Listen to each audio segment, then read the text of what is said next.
we're learning over time. And that's okay. And keep going through the process that way. So we hope it'll be iterative and hopefully actually useful to all of you.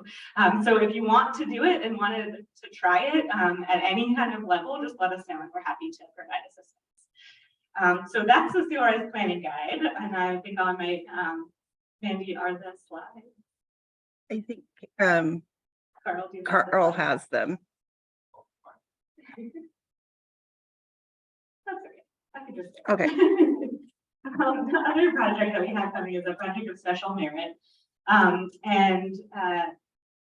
This is a project focused on beaches and dunes. So as for all those communities that do have beaches and dunes within your jurisdiction, you might know that you have an inventory requirement from Goal 18 to have areas, beach and dune landforms inventoried and mapped. And most communities use these maps from 1975, and you might be familiar with them. They're really terrible. They're very difficult to use. They're not accurate anymore. They may have been accurate for a while, but they're not really accurate anymore. And it's pretty important because it does show you areas that are prohibited to certain types of development, and then how other types of development are allowed to be permitted. So we have been trying for a while to get this map updated, and finally have gotten some money to do it. So we're very excited. We did a pilot project in Tillamook County with Dogami a couple of years ago. And Tillamook County just finished adopting the maps into their codes now as their beach and dune overlay zone. And they did do some ordinance updates through that process as well. So that's really exciting, and we're hoping to replicate that with other communities now that we have Dogami, who are funding to do the mapping for the entire Oregon coast. So they will cover all of the counties for beach and dune landforms. They will be starting in Coos County because we're working with the city of Bandon and Coos County to do updates first. They've been very patiently waiting for new beach and dune data for a long time. So we're happy that we get to finally do it with them. So they'll be updating their maps and doing some plan updates, but we hope to continue to do that with everyone. Everyone who has Goal 18 inventories, beach and dune inventories, this data will become available and hopefully can, at the very least, update and replace your current inventory maps. But even if you wanted to go further and also address some of the regulations to incorporate things that maybe weren't really issues in the 1970s when those were mostly done. So for example, in Tillamook County, we added a whole section on habitat restoration in beach and dune areas for like snowy plover habitat, because parks sometimes has to do habitat restoration projects and they need to get a permit from the location, but there's really no good process for that right now. So we came up with a new process. And then, oh yeah, there's my slides. So yeah, we came up with a new process for that, for better geologic hazard report requirements and things like that. So we have some model code that we can help with as well. If you can just toggle through a few. This, go back one. I just want to, that's the, those are the old maps that you might be familiar with. And then go to the next slide, please. That is the new maps that Dogami did for Tillamook County. So you can see it's a GIS system, so it's easy to import into a mapping system. It's easier to zoom in and see tax lots with the data behind it. So it is, and it's reflective of the environment right now. So that's very helpful. I think if you go to the next, okay, thank you. So what I wanted to mention about this project is that not only are we working with Coos County and Bandon specifically, but we also will have a project advisory committee to help inform the mapping and the best practices around the land use ordinances for the whole coast. So we are recruiting for members. So if any of you are interested in this, I'd really appreciate knowing that and adding you to our committee group. So just please send me an email if you are interested. I'll probably send out a big blast about it soon to let everyone know, but if you are interested, please let me know. And then lastly, what I wanted to highlight is Alyssa's fellowship. So you heard from Alyssa this morning. She is a Sea Grant Fellow and she's working with us for the next year and she's funded through this project and will be focusing on beaches and dunes and sort of highlighting some of the really important benefits of these areas, because Oregon's beaches and dunes are actually very unique, and they have a varied history. Some of you might know, like the introduction of beach grasses, the jetties have really changed the landscape from an open, glowing sand landscape to one that's much more stabilized with these big vegetated dune systems. And those provide a lot of protection for human development, especially under sea-level rise conditions, because they're a buffer for erosion and flooding. And so we really want to help highlight those stories about Oregon's beaches and dunes and how important they are to the landscape and how important they are for homeowners' individual developments too, because we have seen a lot of people mowing down the dunes and taking away shore pines and things that have really stabilized the front, and they're really doing themselves a disservice. So I think, as well as violating state laws, but we really want to highlight the benefits of these systems and how important they are to the Oregon coast. So Alyssa will be focusing on that in her fellowship. So I think that's it. I will turn it over to questions if there are any. Thank you.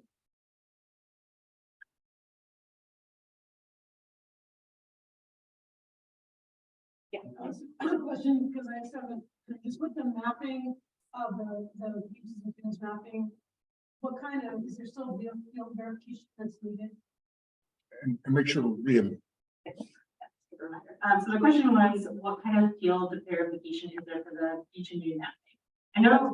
I know John and Laura are on, so they can come off mute if I am not saying this correctly, but generally they're using LiDAR data to do the mapping and some of the flood mapping, because all of the Oregon's coastal cities and counties have got new FEMA flood maps, so that has some really robust data in there. I don't know, John, do you want to say anything more about that? I just might need to clarify. I wasn't asking what field verification they used. I was wondering when a jurisdiction has the mapping, do they still need to do field verification to know exactly where the line is, or can they just work right off the GIS data? Yeah, that's a good question. I don't know if anyone from a local jurisdiction wants to say how they do it, but that's my understanding. It's just the inventory itself. And that the local just repeat the question. Oh, sorry. The question was, does the local jurisdiction use that inventory, or is there a further step of field verification once like an application comes in? Does that get just? Yes, Chris. Yeah, I got a follow-up question on that one. So is there, are we going to end up with some stupid jurisdictional argument between geologists and engineers on this? I don't think so. So the question is, are we going to end up with an argument between local geologists? If you adopt the map as your inventory, then there's no argument. That is the On who's able to require geology reports. right. But professional is not required to make the classification of the landform. The landform is just within what is there within your mapped inventory. It's not what we're. Kind of. I think Side yeah, similar. Yeah, so we require site investigation reports. Right, but that would be more for like the development design itself, not like whether it's a active foredune or a recently stabilized dune or a wet deflation plain. Like that would be whatever is in that. And we think then make that fine. That's different than what other people do. But so you could change your regulation if you don't want to have arguments. No, I meant the argument from the geologist or saying engineers can't. That argument. Not long standing. Oh, who can do the report? Yeah. Okay, I'm seeing your question out, sorry. So the question is about who can do the site investigation itself. Yes, but your code says it's only an engineering geologist. Our code in Beach and Dunes says be an engineer or an engineering geologist. Gotcha. That is a gray area for sure. We've tried to nail it down more over the time that we worked on it, but it's still not. I think the professional licensing boards, the one that oversees the engineering geologists, and then there's the one that oversees engineers and geotechnical engineers, and there is some disagreement within those realms of who can do what. And the geotechnical engineers think they say they can do all of it, and the engineering geologists say no, they're the only ones who can. So that's on DLCD can help? We can help. I think we're trying. We've been trying for a while to get that clarified. I mean, the city of Newport, for example, I know I've used this example before, uses only engineering geologists for geologic hazard reports. So, and I think Cruz County does that for your geologic hazard overlay stuff, Yeah. but not the beach view. Correct. Yeah. Which geologists, not geologists, engineers take tens of thousands of people. Yeah. And do not deliver a product. And we're getting fed up with being yelled at. Public doesn't have a point. So. Yeah. Do you think this should come through you guys, or do you think it needs to through our commissioners, to our state reps to tell them pick a side? Pick a lane, pick a state? Yeah, I don't know. What do you think, Lisa? Yeah, I'm not opposed to that latter route for sure, because we're not getting a lot of clarity ourselves, but we can certainly keep doing it on our end. May will repeat. Yeah, so I think, can you say yours again, Chris, what you said? What would be the best pathway to clarify who can do what, right? We will have a talk with our elected county commissioners, who will extremely vigorously point out the interjurisdictional complaint department at the state, between those two different boards, and tell our elected, local elected, representatives to start weighing in and tell those guys to pick a lane. And they both don't live with that lane, so otherwise we got people that just go out and engineers take money from people, tens of thousands to see the bills and do reports that cannot be used. And then they say, oh, that's the government for you, and just kind of annoying to us, Why can't they be used? If it's a landslide hazard under the goal 7 that we adopted, it has to be through a certified engineering geologist, which our understanding is that is pointed from the NAMI to DLCD to us. Not from the NAMI, but from the Oregon State Board of Geologic Examiners. Examiners to you guys to us. But if it's our beaches and dunes, we still have our original language in the 70s that says it can be an engineer or a geologist. So then we got engineers that just don't check with us to see if we can get it ahead of time, taking problems all the money. Showing up like these are out of it, these are out of the trade. They gotta come to the road or come to the port in the area. Showing up, do speed reports, not, recognize the licenses, and then blaming it on the government. That is. Because then they have to go back and get into their report. We also got complaints about engineers in the floodplain too. So it seems there needs to be some more clarity around Yeah. professional licensing. More to come. Maybe they It's a should good take point one to raise. back. They just do that, that's fine with us too. Right, yeah. Or use the license. Thank you. Great. People put in. Thanks.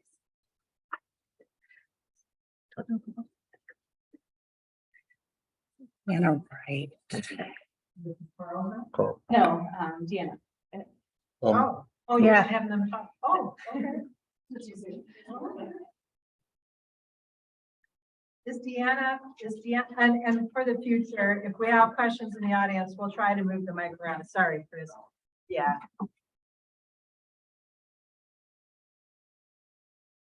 Is Deanna? We're a little early for Deanna. Hi, I can barely, this is Deanna Wright with DLCD. I can barely hear. So I'm wondering if there's an audio loose cord or if anybody else is experiencing the same. Can you hear me? How about that? You're loud Yeah, and clear. we can hear you. me? Okay. Can you hear me, Deanna? Yes, I can. Is this Lisa? It is, and is this clear to Hi. you? Is it loud enough? Yeah, I can hear Okay. you now. Deanna, I think what was happening is I was sitting at a table and I Okay. was talking to you like you were standing in front of me, clearly, and you weren't. So we're Okay. running a little fast, but are you ready to go? If we Yeah. Over to you, okay?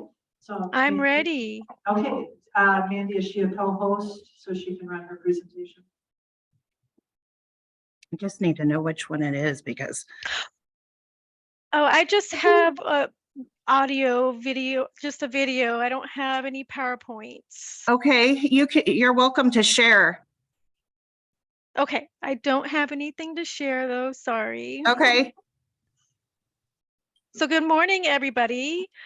My name is Deanna Wright. I'm the new Oregon NFIP National Flood Insurance Program Floodplain Coordinator in Oregon. I've been at DLCD now for about 2 months. I took Celinda Adair's position when she departed. I think she left in February of this year. So I'm fairly new to this role, but a little bit of background about me is that I was a long time current planner in Lane County, Oregon for 15 years. And at the county, I did current planning and I was a floodplain administrator for 15 years. I've been a certified floodplain manager since 2010. Prior to Lane County, I was a current planner in Douglas County, Oregon, where I learned the Oregon land use system from Keith Kubik. So that was thrilling and super interesting experience, my early years in Douglas County as a planner. Most recently, I was a small city planner doing current planning at Lane Council of Governments prior to coming to DLCD. My role here in this position is providing specialized floodplain assistance to Oregon communities that administer their floodplain management activities. Some of the baskets that I do with that are conducting community assistance visits or community assistance contacts. FEMA's terming those more currently as audits of local floodplain management programs. I also get to answer quite a few of general to complex technical questions from staff and floodplain administrators at the local level. I'm also going to be able to provide outreach and training to communities on all floodplain management subject matter. And I also coordinate with other agencies such as Office of Emergency Management, ODOT, DEQ, and the Silver Jackets team, and then some grant outreach. So I can answer some questions related to all sorts of floodplain inquiries, such as elevation certificates, letter of map changes, physical map revisions, floodplain permitting questions, or compliance questions to try to help floodplain administrators or just staff in general identify solutions to their floodplain management if they get stumped out there in the local level. I've already been fielding quite a few of general technical inquiries, and I'm just trying to play catch up. So sometimes it's taking me a bit, like a week or so, to respond to your staff's inquiries, and I apologize to that. I want to talk about a little bit of an elephant in the room, perhaps. I'm getting about once a week or maybe once every other week an inquiry about the biological opinion. And I understand there might be some staff or agencies in the room who might not know what the biological opinion entails. So I'll give a little bit of a background for folks and planners or staff here in the meeting. So over like a decade ago, several groups sued FEMA over potential impacts of the National Flood Insurance Program and its effect on endangered species, namely salmon, but it did include 16 fish species and the resident killer whale. That lawsuit, the result, it is called the biological opinion, or BIOP for short, is what a lot of staff and planners term it as. And that was issued in April of 2016. And a BIOP is a result of consultation between two federal agencies. And in this case, it's FEMA and Northwest Marine Fisheries. And that's under Section 7 of the Endangered Species Act. And the BIOP concluded that implementation of the current NFIP was likely to jeopardize continued existence of the endangered species, and it was a result in destruction of their habitat. So that's what resulted. The BIOP did produce a number of alternatives, or what we've termed as reasonable and prudent alternatives, which directed FEMA to reduce impacts in the floodplain. Two key features of the BIOP to put out there is directive to update floodplain mapping, and the other big one was limiting development in the floodplain.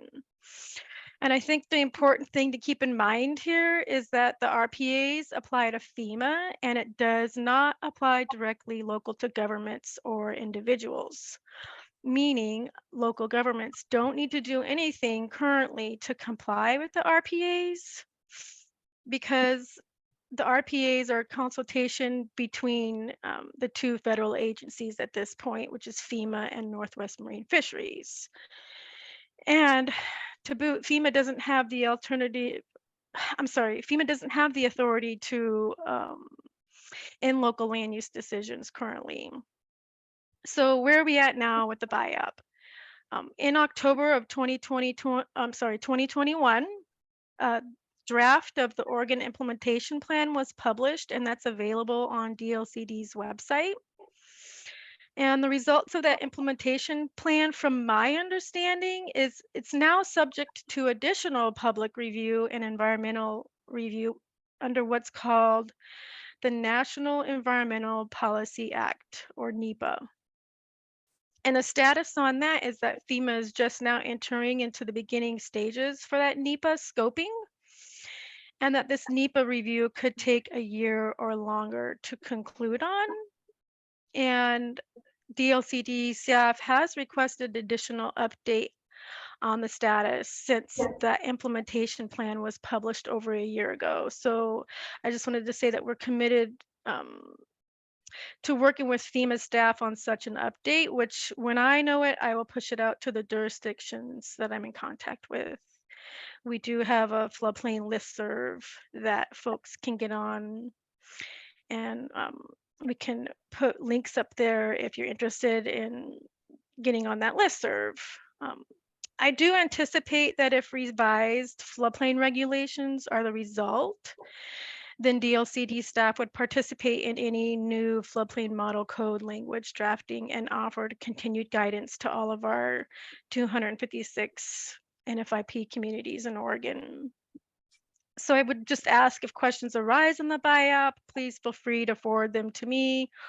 You can call or email me at DLCD, and I'm happy to answer them. And if I can't, then I have a FEMA contact staff person that's ESA staff, and her name is Briar Harris.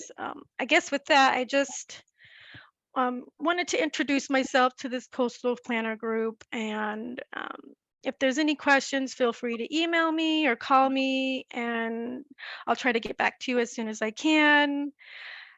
But I guess for now, does anybody have any floodplain management questions you want to ask me now?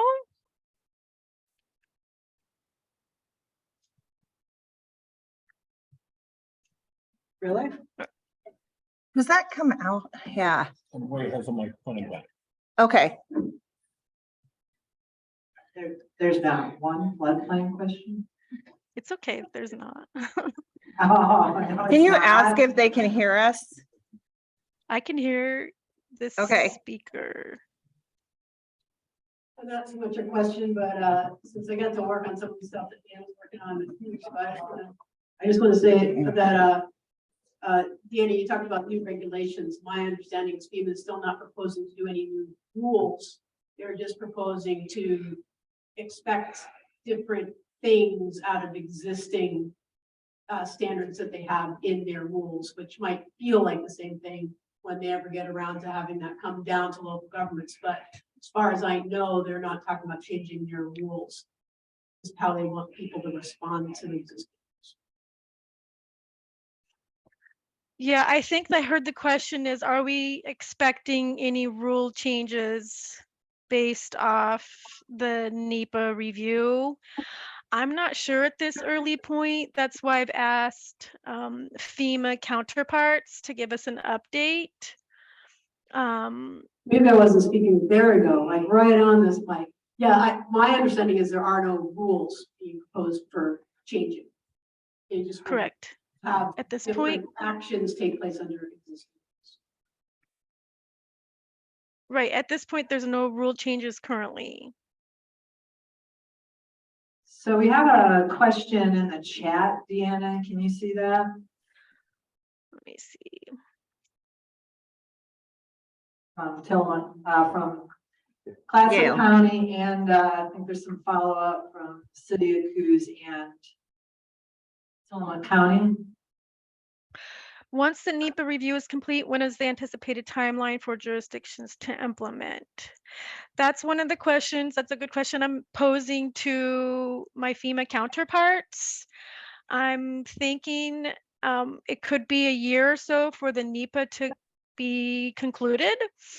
I've heard 18 months is the time frame for local jurisdictions to comply, but I understand, I mean, I once was a current planner and I know how long for some jurisdictions it takes to adopt new floodplain code or new code in general. So 18 months can go pretty quickly.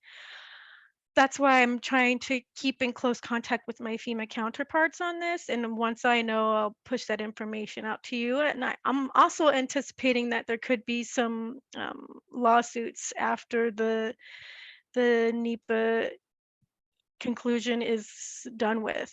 So that could push it out even further. But I don't know. I don't have that crystal ball. Are there any other questions? A quiet crowd. Okay, thank you, Deanna. Yeah, you're welcome. Thank you guys for having me. She plays a very important role in our local communities, so get to know her. She's, and get to know her now because she's still new and has time, right? So jump in now while you have her attention. So we're way ahead of schedule, which is not a bad thing. We are going to move Jeff up. He's going to talk about federal consistency determination, and I'm going to hand this over. Let me get his PowerPoint up because these are taking forever to load. Yeah, while Andy is downloading the presentation, if you need a fresh copy, Yeah. take a moment. Speak here in a minute.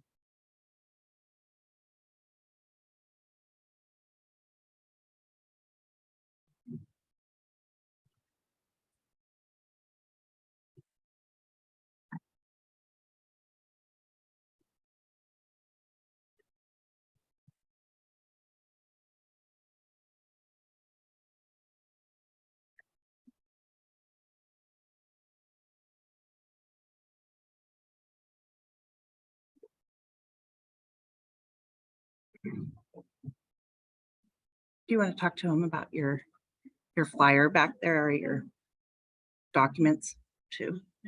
While this loads. That they might want to grab one. Also in the back of the room, there are some take-home flyers for your enjoyment.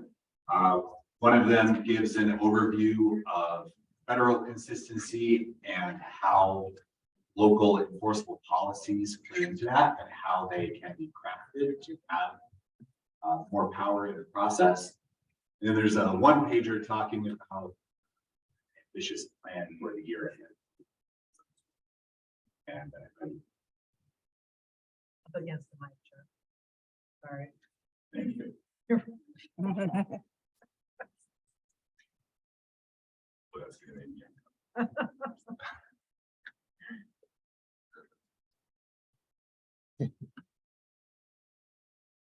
Okay, I'm going to go ahead and get started here. Once again, my name is Jeff Burright.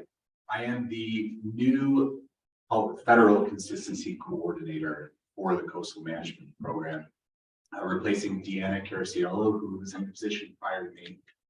I've been on the job about 4 months now, and for any of you who are familiar with this topic, you know that it's kind of a deep hole to fall into. there's been a lot of learning along the way, some of the specifics. Just for those in the room though, can I get a show of hands? How many of you are already familiar with federal consistency, what it is, its moving parts? Okay, a few. Well, good. This is going to be a refresher for you then. But I did want to give a bit of an overview of what federal consistency is all about, how the local governments play into that process, and then again, talk about some of our ambitions for the year ahead.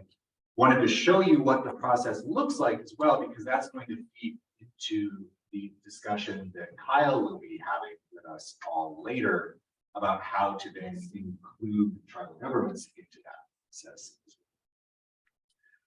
So what you see on the slide right now is federal consistency in a nutshell. The Coastal Zone Management Act of 1972 created this new authority, the Federal Consistency Authority, and gave it down to the states as a way to encourage the federal government and the states to work better together when it comes to projects that may have coastal effects, and to increase the likelihood that federal actions taken in the coastal zone would be more aligned with the policies of the state.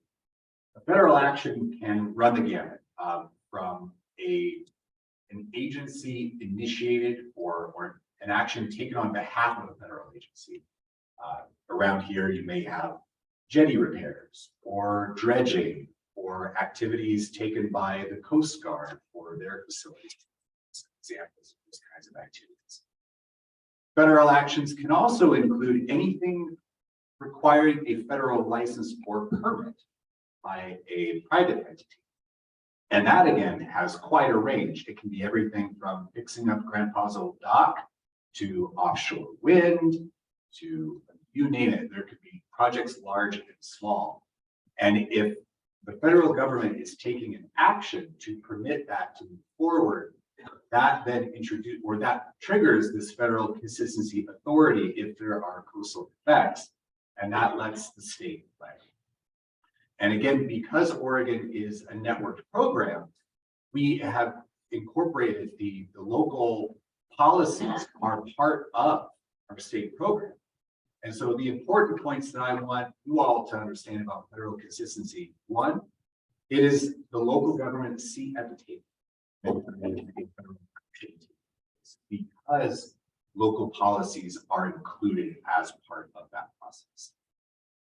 The second thing I want to really hammer home is that while the purpose of the federal consistency process is to make federal actions more aligned with state policies, there is also the opportunity, if you cannot reach alignment, if you cannot find a project that can satisfy those state policies, then the state does have the opportunity to object to that project, which would prevent it from moving forward, absent an appeal to the Secretary of Commerce. It's a pretty important authority for the state. We use it sparingly, but it does have quite a lot of power when it is used. We can also place conditions on our approval or on our concurrence with an action. And so that gives the state and local governments the opportunity to influence the design of these projects to better suit our needs. The other key term that I wanted to touch on here, which I'll talk about again in a minute, is this concept of the enforceable policy. When we conduct a federal consistency review at the state level, it all turns on how well the action comports with the enforceable policies of the state. And again, because we're a network program, that also includes policies. Next. Sorry. No worries. Great. Simple question. Where does federal consistency apply? The entire coastal zone. And that is defined from the crest of the Coast Range out to 3 nautical miles offshore. However, there are certain projects, marine renewable energy or marine energy projects being one of them, where we have gone through a process with NOAA to predetermine that there will be coastal effects beyond 3 miles. And so that allows federal consistency to occur there.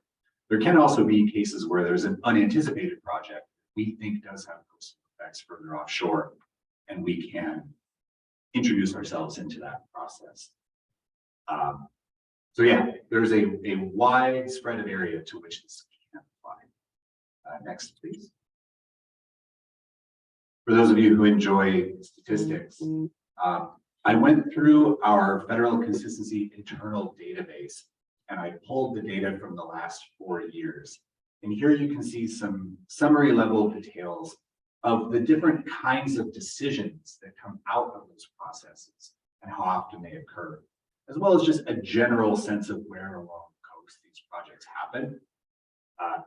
What you can see, if you go from the top row across, so going year by year, by and large, the majority of our decisions are called advanced concurrence. That's for Army Corps of Engineers nationwide permits for things that are largely maintenance projects or smaller scale, recognized to have smaller effects. So we have every 5 years give a renewal of our general concurrence with some conditions. So a lot of minor projects, if you will. The one below that is our standard individual concurrence. Those can be for more specific projects, unique, have effects that take a more in-depth review. Often we will engage local government, or we would be looking for land use compatibility statements for those types of projects. We concur with conditions rarely, but it happens. We object even more rarely, but it does happen. And then there are some other ones down the line that are varying levels of rarity. But you can see that over the last 4 years, there have been a total of about 350 projects that have come through. So there's quite a lot of activity that happens. Thanks. Again, just to get even more specific of where all these projects happen, you can see they happen all across the coastal zone. The figure on the left is all of the data we have and all of the locations. And then I split that out between the ones that were the advanced concurrences, kind of those lower effects, more standardized activities, versus the ones that took an individual look. And you can see there are a lot more of these advanced concurrences that come through, but there are still many projects where we do have to give it that real review. And again, just for fun, you can see it change year by year along the coast. These are all the activities. I was kind of surprised that COVID didn't seem to slow us down that much in terms of the marine projects that you see in the coastal zone. Next, please. Thank you. So we've talked about what federal consistency is generally. We've talked about where it applies. Now we talk about the threshold when it gets triggered. And the law is that if there is a coastal effect, then federal consistency review applies. And they are very broad about what can constitute a coastal effect. We tend to bring it into these categories of cultural, natural, economic, recreational, and aesthetic as these key areas. But anytime there is an effect on a coastal use or a coastal resource, that can trigger the federal consistency.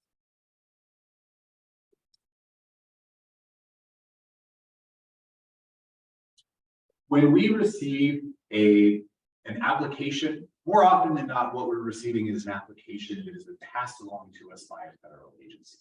However, there are cases where, again, you have a federal agency that wants to take an action, we can't say directly anymore, but it's a federal agency activity, bingo. And so that is where like the Corps wants to go repair a jetty. When those come in, we conduct the review against the entire suite of enforceable policies in the state of Oregon. I still have not counted them all myself, but I'm told there are over 4,000 of them. And they are spanning multiple agency jurisdictions. They include statewide planning goals. They include any state statutes and rules that would affect coastal uses or resources. And then at the bottom, you can see there, they also include the local policy, including both county and city. Often what we are drawing from are the comprehensive plans and the development codes, as well as any estuary management plans, to be the source of the policies against which we evaluate the action. Okay. However, it doesn't show through. An enforceable policy is the most crystallized nugget of policy within your larger comprehensive plans, within your ordinances.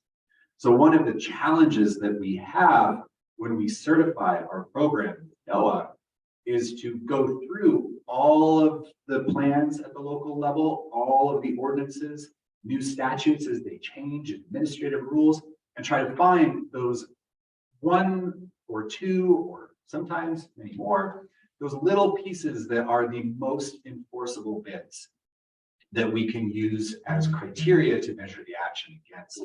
It takes a lot of expertise. It takes a lot of experience and knowledge of the codes and what they're for.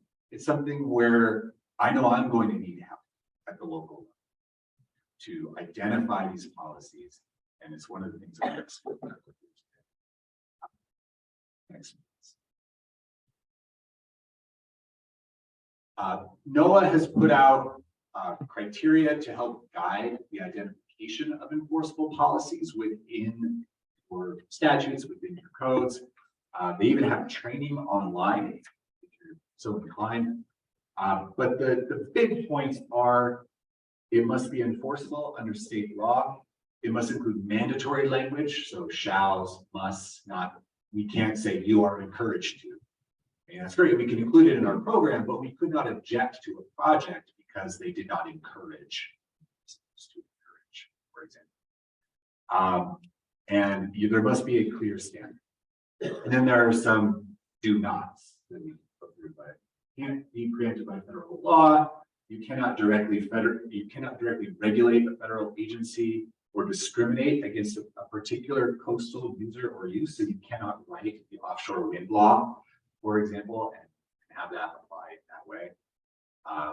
And then you cannot hinder the national interest objectives or incorporate other policies by reference. We run into that from time to time where the comp plan will say, oh, we also include this estuary plan, stretch management plan by reference. And that'll get rejected by NOAA. Just no, you actually need to bring everything to the program that you want to measure against. Next. This is a lot. So I'm just going to give you the broad brush here. This is an overview of our process for federal consistency reviews. And there's a yellow star there where the local governments fit in. I'm going to just talk through the basic movements of a review life cycle. We often will do pre-review coordination with an applicant, with the federal agency, where we will meet with them. We will receive some initial information maybe about the kind of project that they want to do. And we can identify what kind of information we're going to need in order for them to be able to satisfactorily demonstrate that the project is consistent with policies. And we've developed some tools to help people identify out of those thousands of enforceable policies, which ones might apply, so that you can go get the right information to make the case. That's sometimes very complicated for some of these larger projects. For a lot of the run-of-the-mill ones, it tends to be fairly simple of, did you get your land use compatibility statement? Did you get your fill permit? Did you get your water quality certification? There are some standard ones that make it easy, but every now and again, you get kind of a puzzle. So we will receive an application and all of that necessary information to supply our review. And if there's anything missing, we would let the applicant know, and that pauses our clock, and nothing happens until we then receive all the information we need to conduct that review. Once we have everything in hand, the clock starts on a 6-month review period. We don't have to take the whole 6 months if we are satisfied. We then put out a notice to the public, and we accept public comments, and we accept those and and incorporate those into our review. We reach out to local governments if if there's a land use compatibility statement in the application, we will take that at face value. We will not follow up. However, there are cases where either we need help to interpret and understand a local ordinance or code, or sometimes the local government comes to us when they've caught wind of a project and says, hey, there's this thing that's going to happen, and we are reading our own rules and we think that it's not consistent. Help us make sure that this is an enforceable policy, help us sort this out. And then I go dive into the ordinance alongside local planners and work through that together. I also reach out to our state agency partners because they are the subject matter experts of the rules under their purview. So we work through whether there are any problems there. It's a surprisingly people-led process. Points like this I want to make. We have all these policies on the books, but from my perspective, if you go around the circle and everyone is feeling good about it, and everyone is feeling like it's consistent, and everyone is looking at their own rules, then that's often all we need to see. And as recently, and Kyle is going to be talking about as well, we are going to be reaching out to tribal governments as projects come in, soliciting feedback from them as well. And we have some new enforceable policies that were added to our program related to archaeological resources that I think Kyle will touch on as well. Maybe, no? Well, come ask me about it. After that process of review has gone on, sometimes there can be some informal back and forth with the applicant, with the agency, the federal agency, as you try to augment the design of the project to make it consistent. If you have somebody raising an issue or raising questions, you need more information. It's a back and forth. But in the end, we either will concur that the action is consistent, we will concur with conditions, or we will object.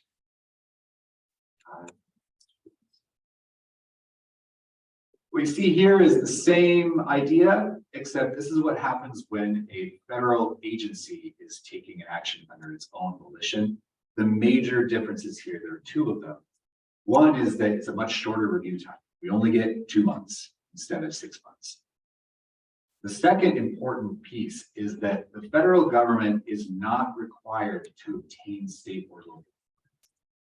However, they are required to demonstrate that their action is consistent with the policies that underlie those permits. So for example, if you were going to require a stormwater permit or a stream development permit, we could not object based on the fact that the federal government didn't go get that permit at the local level, but we could theoretically object if the project was going to have unacceptable estuaries, or if there were going to be stormwater impacts that were not appropriately managed. And so we do have ways to still incorporate local policies when working directly with the federal government. We had one come through this summer, in fact, with the Army Corps of Engineers proposing a new dredge material transfer site on the Columbia River. And one of those sites was incompatible with the comprehensive plan of Clatsop County. And the way that you would make it compatible is to undergo a local process.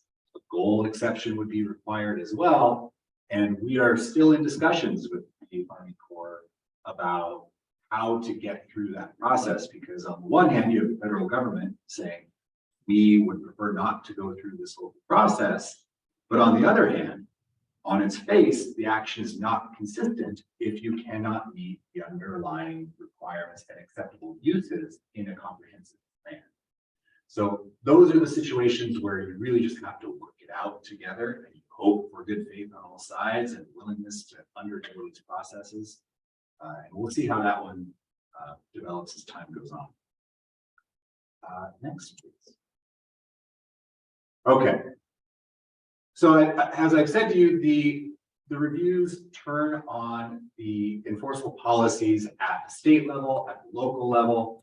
one of the chronic challenges that we have had as a program is keeping all of our policies up to date because the darn things just keep changing. And what you can see here on the screen, I'll show the South Coast next, but these are the North Coast local jurisdictions. The leftmost of the dates are the last time that we submitted a program change through NOAA. Now, the way federal consistency works is, let's say you updated your comprehensive plan in 2020, but the last time that we submitted a comprehensive plan to NOAA was back in 1986. If a developer comes in this year and says, I want to do a project, I have to review based on the last plan that NOAA looked at and said, yes, this is an enforceable policy. So I have to evaluate the action in 1986. We don't want to be in that situation. So we've been working for the last handful of years to update across the entire coast, one by one, all of the local jurisdictions. And unfortunately, there's been a lot of change since the 80s. And so it's been a very complicated process and a lengthy process for each jurisdiction to even get into the last decade. But fortunately, we are just about there. I think within the next 3 to 4 months, we might have finally gotten all of the local jurisdictions to within the last decade. And if you can go to the next one, so see the South Coast. And then one more clip, if you will. Yeah, my mom had that in our hallway when I was growing up. And I think about that when I think about program changes. So the ones in yellow are going to be submitted here in the next couple of months. I'm hoping to hit send on one tomorrow. And so we'll be in a situation for the first time in a long time where potentially everything should be more or less up to date and only minor changes in the last 5 to 10 years, to where I want to try, and this is my naivete of being the employee who comes in, I want to try doing the whole coast 1 year and going through every one of your jurisdictions, looking through the PAPA database to see what has changed. It might not be formally on the books yet, or even easier, if you all are keeping your ordinances and your comp plans up to date, where you can send me the 2023 version or the 2022 version. Oh, that's going to make life so easy. And then I have to do a red line change of the old versus new. We have to describe what changed. We submit that to NOAA and dearly hope that we don't get too many questions about what's enforceable versus not. But it would be really, really great to be able to have our entire coastal program up to date. Again, yeah, I'm getting some smiles around there, people who know better, but I'm going to try to see what. But I need your help is the point. And this is on the handout in the back. So if you look at this and you know that it's wrong, if you know that there are more up-to-date versions of your comp plan, of your ordinances, I would love it if you could reach out to me and let me know and say, hey, we've got this. And better yet, if you've got a PDF, you could send it. That would be fantastic. And we have identified already the enforceable policies in each one of your programs with these really lengthy program updates that happen. And so I can send back to you, here's what we think all of your enforceable policies are. And do you think there's a glaring omission or you have any questions about them? That's an opportunity for us to work together and make sure that we are reflecting those policies that you want to see have a role in our federal projects.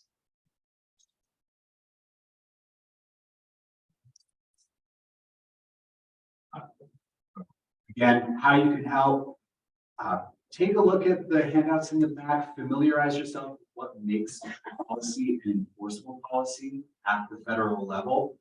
And if you are involved in rulemaking, you are involved in updates, keep that in the back of your mind that sometimes just the way you word something can make the difference about whether we can use it in these federal consistency reviews or not. And if you want any help or just another person to bounce ideas off of, I'm here, and that's one of my roles is to help people craft better enforcement policies for this. Sorry. Oh, no, we're good.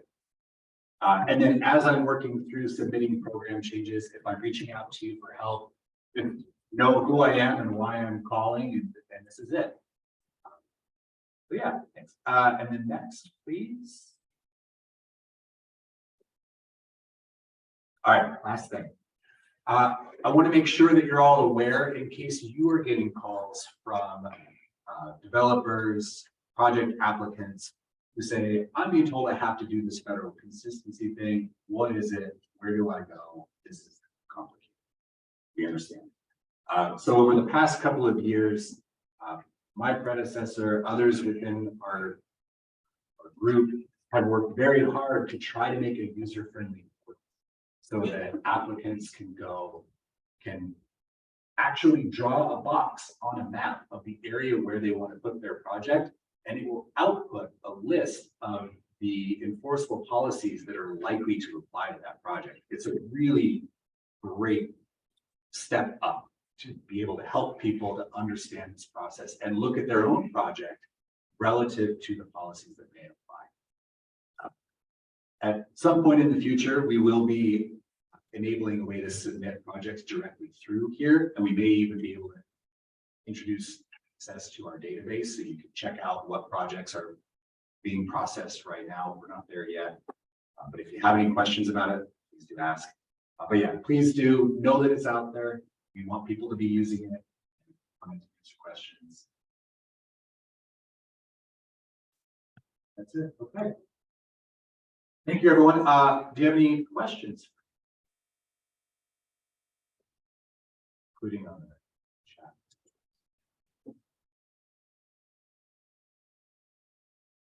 So, you had down Bay City the last time we said you up in.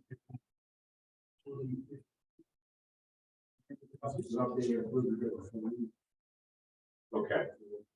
Yeah, I was emailing with somebody about this just a couple of weeks ago. It wasn't you, was it? No, it could have Okay. been, we had our manager. Often I just see order, city of this, or admin at this. Yeah, I'm going through your website. Thank you. Meg. Thank you. This might be a silly question, but when you're talking about like changing from like an older version to the new version and you do a red line, you know, track changes, all that kind of thing. Would like the staff reports that people have written, like, is that used? Is that useful? Like that they could send you that like what they're changing and why and what the reason is? Like, is that helpful in that process? I think it could be, and I'm still trying to sort out with Noah the level of detail required to explain the nuances of a change. I think often keeping it, at least so far, keeping it kind of high level. But having that in our back pocket in case we get questions. Because sometimes they will read a policy and interpret the process that goes along with that policy a certain way that is not actually reality. Yeah, more information is good.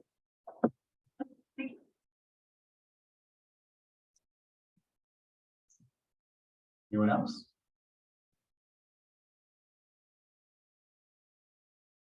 All right, well, I'm around if you want to come talk.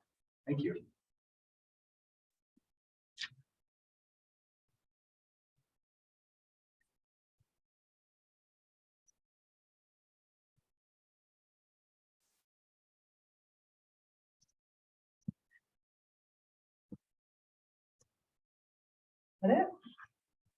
Well. Right, you're right in front of the Do I camera. smell food? Mhm. I'll just take this one. Yeah, don't get too close to them.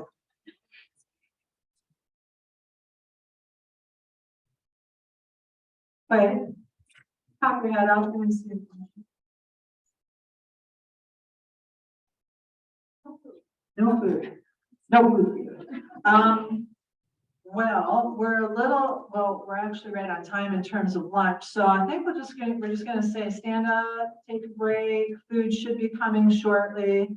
And then we'll gather after everyone's gotten their meal, we'll gather back and then we'll open up the lunch program.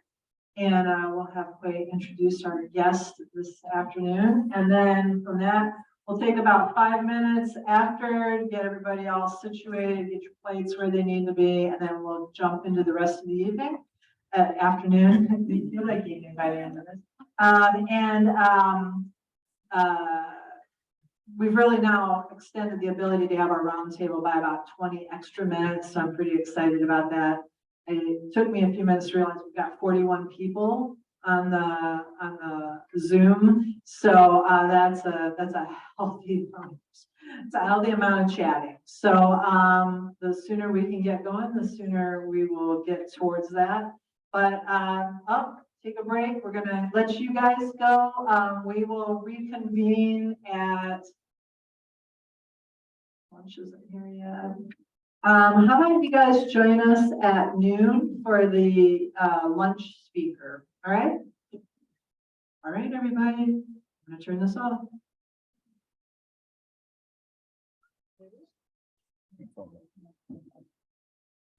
Yellow, right? Yes, yes.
Is that better?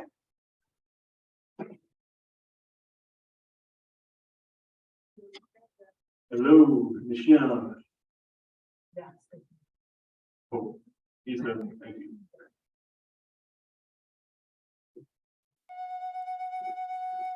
Amanda left her daughter Julia, and was marched to yachts, Blind Amanda marched to yachts, leaving a trail of her blood, a trail of blood on the rocks of Cape Perpetua. Amanda's suffering was great when soldier removed her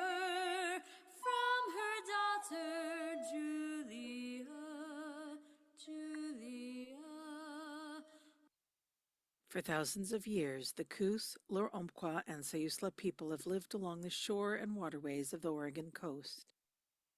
In the late 18th century, the people became aware of strange sailing ships that passed along the coast. Soon after, fur trappers, mostly working for the Hudson's Bay Company, would visit our lands to trap and trade. In the 1850s, gold miners and other settlers were pouring into southwestern Oregon. The government wanted to make treaties with all the Western Oregon tribes so they could take titles of lands and move the native peoples to reservations away from the settlers. In the summer of 1855, General Joel Palmer was sent to negotiate a treaty with all the coastal tribes. The treaty stipulated if the tribes would move to the coast reservation that was created along the central coast, they would have land, money, food, and some reservation infrastructure, such as a flour mill and sawmill. This treaty was never ratified, but the government behaved as though it had been. The battles between settlers and the southwestern Oregon Indians were heating up in 1855, and the government wanted to isolate the Coos, Lor'ompquah, and Sayusla people, in part out of fear they may join the Rogue River people in the war. In 1856, the government removed the Coos Bay and Lor'ompquah people to Fort Umpqua. 4 years later, they were removed again to the Alsea Subagency at Yachats, a district of the Coast Reservation, and built on the site of the Alsea village Yachaik.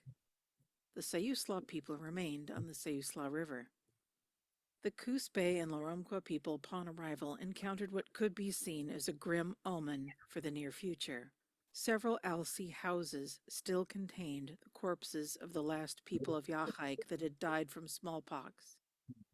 There had been no survivors to properly bury them.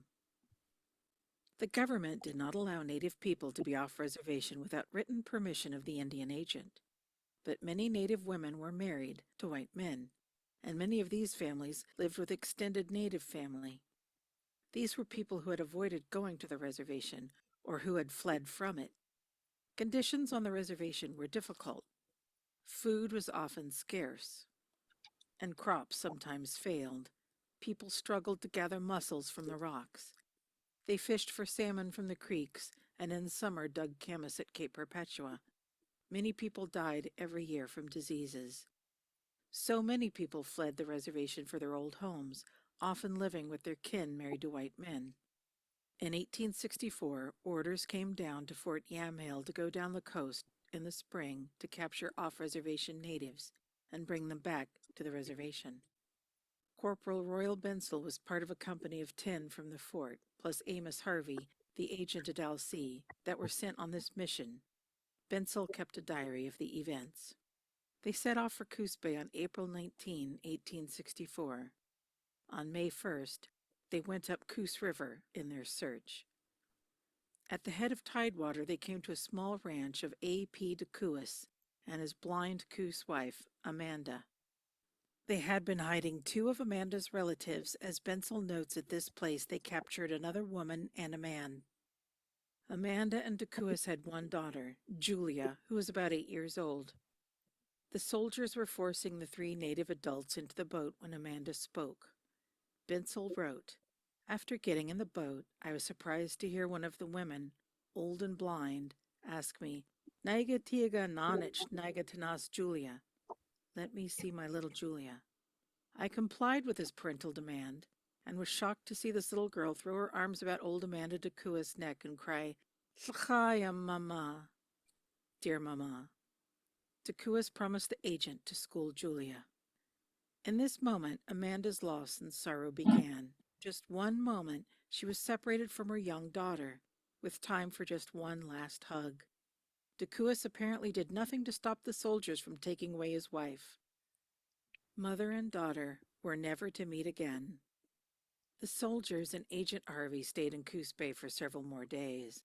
On May 4, they tried to remove another Indigenous woman from her family, Mrs. Metcalf. She too had a young child. However, unlike DeCouis, Mr. Metcalf argued forcefully for his wife, and they left her alone to stay with her family. By the morning of May 5, they began to head north to the Alsea Subagency. In total, they captured 46 Indians. On the first 4 days, they were walking along the dune beaches when they finally reached Cape Mountain. The next day, they began one of the hardest sections of the journey, walking along the rough, rocky cliffs and headlands along Hasita Head and Cape Perpetua. On May 10, Bensel wrote, "This coast along our route today seems volcanic, rough, ragged, burnt rock. We crossed chasms running from the shore several hundred feet, and some instances extended under the mountain. These chasms were 30 and 40 feet deep. Every tidal wave rushes, splashing and foaming white up these natural tail races. They were wicked-looking places. Amanda, who is blind, tore her feet horribly over these ragged rock, leaving blood sufficient to track her by. One of the boys led her round the dangerous places. I cursed Indian agents generally, Harvey particularly. By 12, we reached the agency. The great gates swung open, and I counted the Indians as they filed in, turned them over to the agent, and God knows we all felt relieved." And this is the last mention of Amanda, a woman separated from her daughter, taken from her home, walked blind and barefoot over jagged rocks, leaving her with bloody feet, to be imprisoned at a place strange to her, the Alsea sub-agency at Yachats. In the following years, half the people at the sub-agency died. The sub-agency did not keep detailed census records. We have found no more mention of Amanda and do not know her fate, but she probably died at the sub-agency and was buried there. In a final indignity, when Highway 101 was built in the 1920s, it disturbed and displaced numerous graves.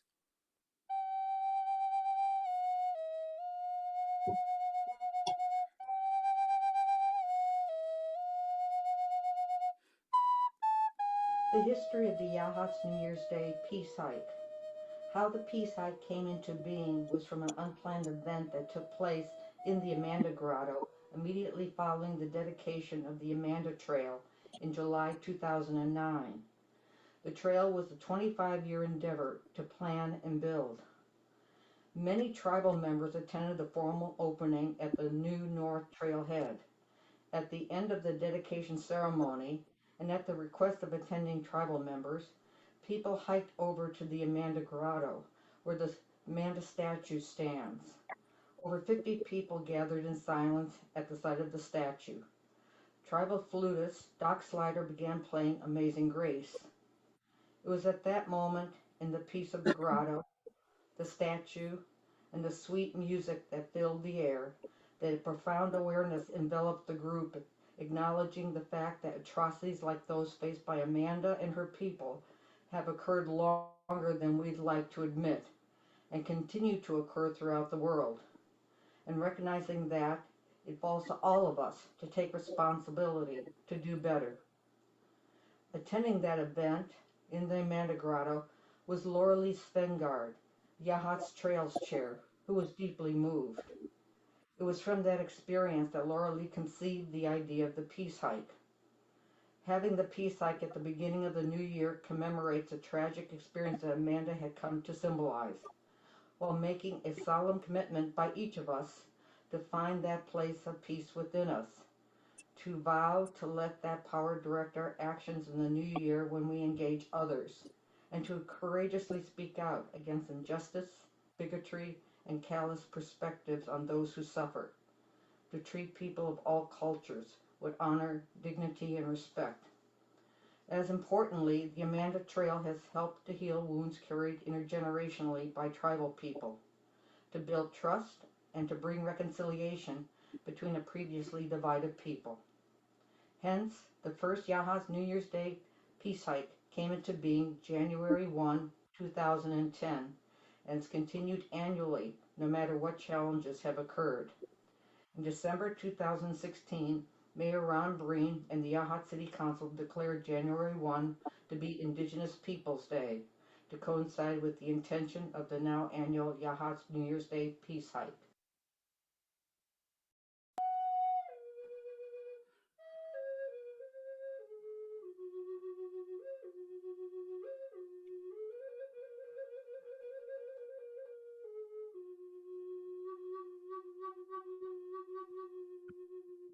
I've written a few songs. I've written a song called Amanda. And it's about a Coos lady that's from on up the river that you came up. And they capture her and they take her up to Yachats, which is 80 some miles away. And they took her away from her daughter, Julia. And they marched her all the way up there, and she was blind. And she cut her feet going over Cape Perpetua, and I wrote a song.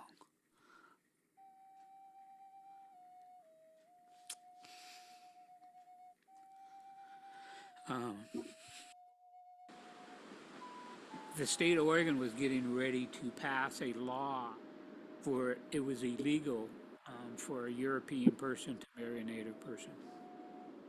So they're rounding up all these people. And when they went up Coos River, they found a lady and her name was Amanda. And the person that she was living with, he wouldn't marry her. And they had a daughter and he kept the daughter. So they put her in a boat and they brought her down Coos River. There's written history in there that they would actually see those boats coming by with the tribal people in them. They took her out to the Amanda and some other tribal people out to the coast, and they marched them all up the coast. It's 80 miles from my house to Yachats. So, you know, I'm sure she walked over that. When she got up towards Cape Perpetua, there was rock. It's volcanic rock. She cut her feet so bad that one of the soldiers said in his journal that they could track her. She never left the Yachats area. Probably 50% of our tribal people that went to Yachats perished. Blind Amanda walked from Coos River to Yachats, And they just closed down the Yachats reservation. And when that happened, all the tribal people came back here.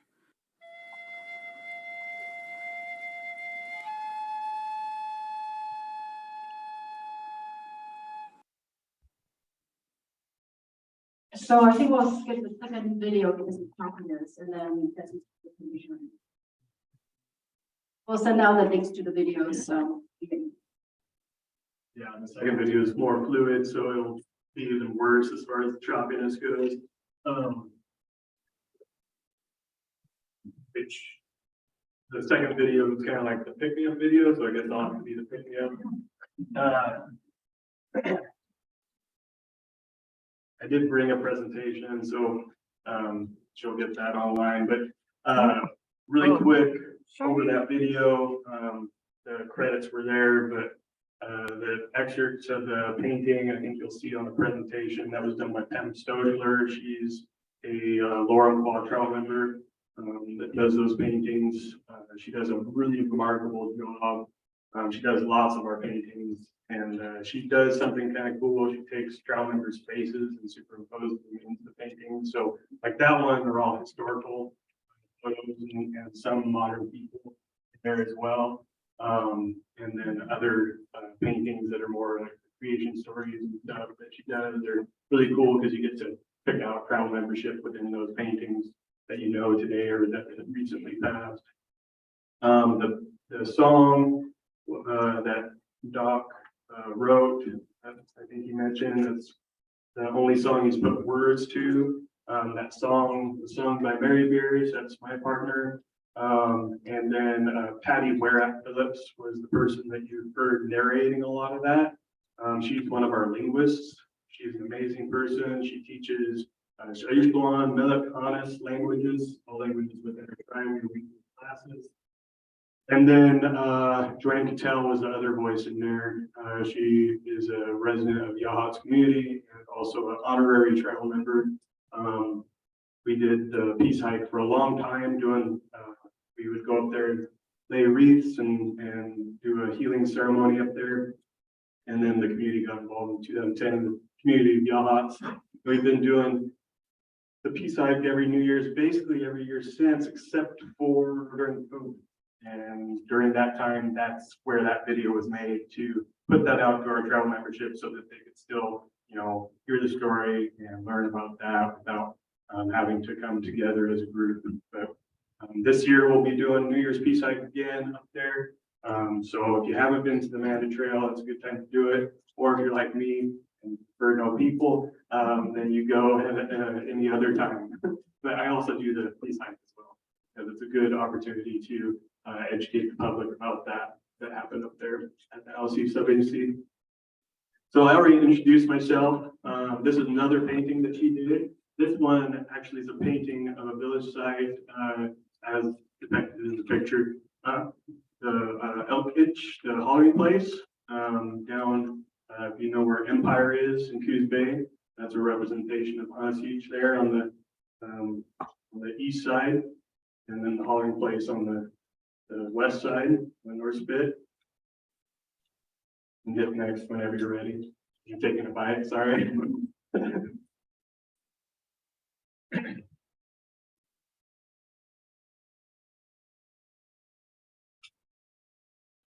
So a little introduction into the land. Lands, territory, boundaries, world, earth, dirt, means a lot of different things, but these boundaries in this map are not exactly correct, but it gives you an idea, and I'll say that with any boundary map because boundaries are more fluid than maps give leniency towards. So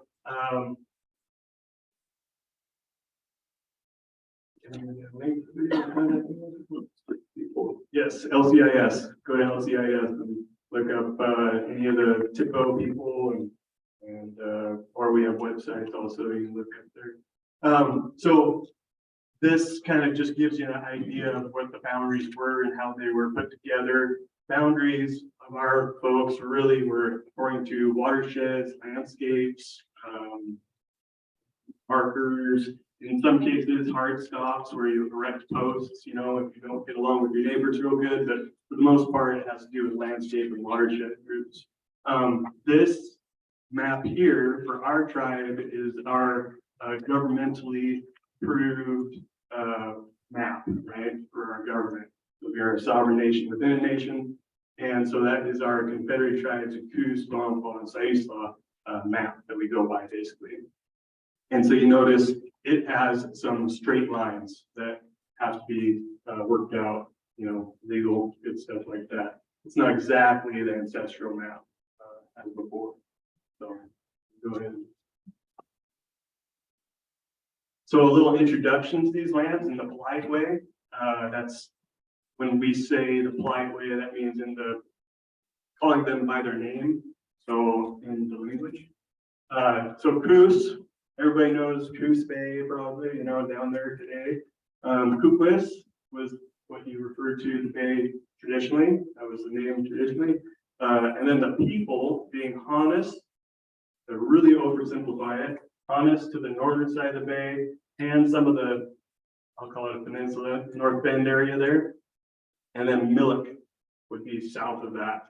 Milleck being within our tribe today, Milleck being within Coquel tribe today, Milleck being within Slet's tribe today. We'll get over that a little later, but that is the people of the land. Perfect. Umpqua, as you know it today, Umpqua River, Umpqua area. Queech, you heard me say that probably in my introduction. You picked up on that. Queech, Lower Umpqua is the name of the people.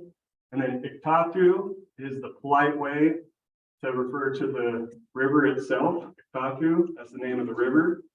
And then Kalawatset, that's another name for the Lower Umpqua people. So, and I'll to nerd out a little bit. So Kalawatset, you probably saw that. Maybe if you're super observant, saw that on the first map. If you look through a lot of history books or old maps, you see Kalawatset referring to the Lower Umpqua people. Queech is what they called themselves. When a couple folks came over called Lewis and Clark and some other folks with them, they came over up north. They never actually explored or entered foot into our area, but they did talk to the tribes up north. And they asked the Tillamook's, can you tell us all the people to your south? Well, they sure could in their language. So the Kalawatset, that word is their word for the Queech or Lower Umpqua people. So that's where that comes from. So Sayusla River or Sayusla area, that's where you are today. Shayushla is the way you say that. If you were gonna say it in the polite way. And then Iktatpu is the name of the river. Notice it's basically the same name as Queech, as the Lower Umpqua folks. And that's because Queech or Sayusla, the Lower Umpqua and Sayusla people spoke the two different, slightly different dialects of the same language, being Shayusla and Shayusla Wa'af. So the name of the river basically just means like the main stem. That's the that part where everything kind of feeds into the ocean, right? And so it was the same name. In place names, we don't tend to name things after people. We tend to name them in ways having to do with things that are gathered there, or the landscape feature, or the waterscape feature, or whatever. A good example of that is Waitus. This, well, now it's covered with trees and stuff. But this dune in the foreground, that's called Waitus, which just translates to the White Mountain. And that's because as you came upriver, and you still do this today, it's still pretty visible when you're coming up downriver, actually, from upriver. You'll see her and Waitus, and that'll be kind of a marker that you're really close to getting home, right? You're really close to getting home, and that's Waitus. So it's a good place to live. It's still a good place to live, but it was a really good place to live.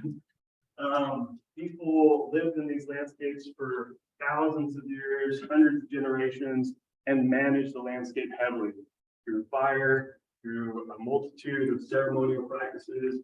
And we'll get into that a little bit later. And I really love pictures. I like put the pictures up that aren't black and white, aren't sepia tone or whatever, however you say that. You know, these are all color pictures, things that we're still doing, things that we're still teaching our kids, actively pursuing. So this is a painting also of a creation story that Pam Stachler did. One of our creation stories, and I say one of because we're three different tribes. We're a confederation, and each of our tribes, actually, Long Quan Sayusla, we have the same creation story, but Goose people, they actually have two different creation stories, and that was okay. You know, we told our creation stories. This is where we come from. This is where you come from. This is how your land was created. This is how my land was created. That was all good. But there's also one of the really cool things about all these stories is they have deep-seated natural resource cues in them. So like this is a creation story, but also talks about like diversity of the forest, how late successional forests occur, what type of trees come up first, second, third, et cetera, in the forest. So there's all these really cool lessons within the traditional stories about how to manage lands or waters. And when you were a kid growing up back in the day, pre-contact, you would get these stories regularly, right? That's your, instead of a textbook, you'd get it in the wintertime, we're getting the rains now, you'd be in the plank house, hearing these stories and learning these stories and telling your kids and getting that kind of innate knowledge of how to take care of your lands and waters in a good way. And so today, my definition is covered up, but that is the definition of science today, like the Western definition of science. And so our culture is a mix, somehow how we kind of look at it, it's a mix of traditional lessons and science, because really science is just the observation and practice of theory through, like natural resource studies will look at fish areas or studies for like 5 to 10 years. Sometimes you're really lucky to get a 25-year study. But our ancestors were living on a landscape and observing things for hundreds and then thousands of years, including these lessons and stories. And really we're creating spiritual ceremony is how a lot of people look at it, and that's true, that's what we practice, but there's also stewardship in those practices. And a great example of that is like salmon ceremony.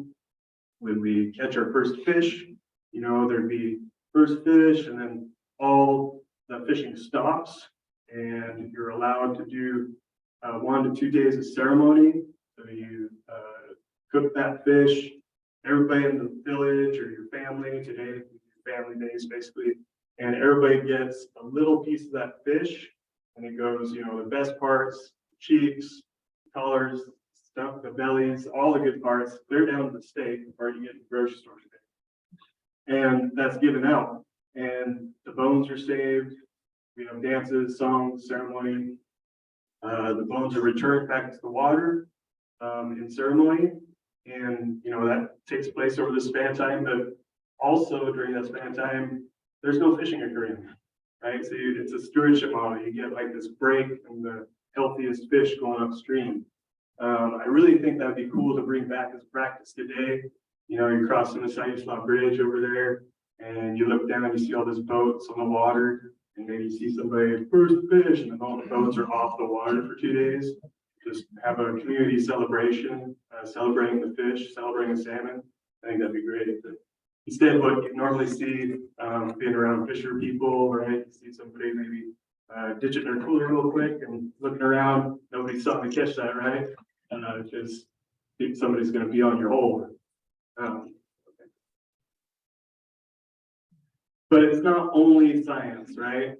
There's also this factor. There's also this piece called Hisayach in Shayuslan, which just means with a good heart, right? And practicing things with a good heart. And that might seem a little like romantic or whatever, but what that means is that I can't do things if I'm weaving a material or if I'm cooking fish or if I'm gathering materials, I have to give of myself. I can't take that thing if there's not enough of it. I can't do it in an angry way. I have to do it in a calm, good-hearted way. And to do that is to be respectful of something. I can't take too much if I'm truly respectful of something. I can't fish recreationally.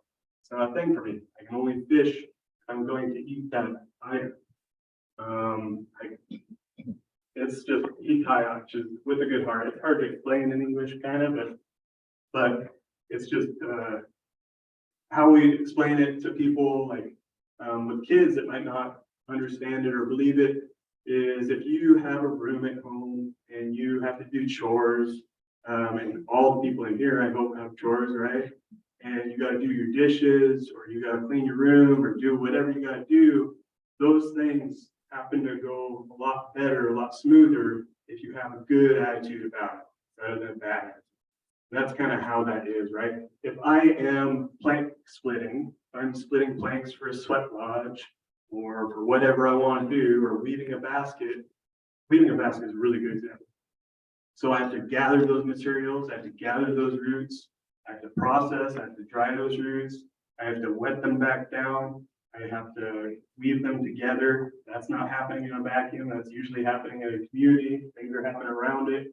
And all those steps are done with Hisayach, with good heart, because we believe that we put a piece of ourselves into those things. So like carving a canoe, I put a piece of myself into that thing, sometimes very literally if I cut myself or something. There's DNA in those things. And so that energy has to be good for the seed, right? Cooking fish, I want all good heart to go into that fish, not to make people sick or anything. So many other stories, and not all of them are, when we say stories or Kaliathis is our word for stories, it means true history. But when you say stories, people think of these epics, right? There's like just these long 10-minute, 20-minute stories, but not all of them, like some of them are just little quips or little things that you do. And a good example of that is this. So the water beings specifically are known to need great respect paid to them, or else they won't come back. We have stories about like back in the day that we had fish all year round, we had salmon all year round, and then person disrespected come out lots of fish trap basket and the fish. And then now we only get runs of the fish.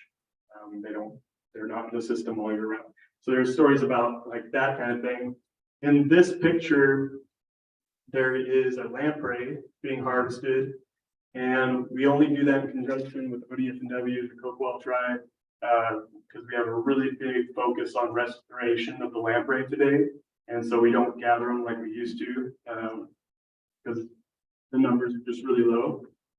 But our chief, Doc Slider here, is processing a lamprey, and he's doing it in the traditional way.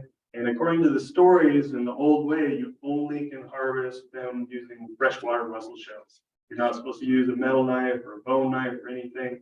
Everything has its own way in being harvested. And if you didn't do it in the correct way, you would see blowback, right? You get storms incoming, things like that, and it might ruin your fishing for the season. And so in that case, what you would do is you take your fish nets down the fire and you burn them and say, you Thunderbird, the father of the food, the father of the ocean food, please go up north, please go up north. People up north are disrespecting your people, and you try to ease the storms and get rid of them. But to take care of that, you do things in the right or respectful way. We also have stories about how the tides are created.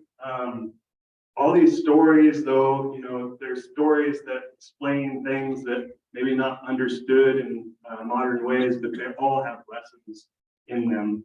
If I had more time, I'd tell some of the stories, but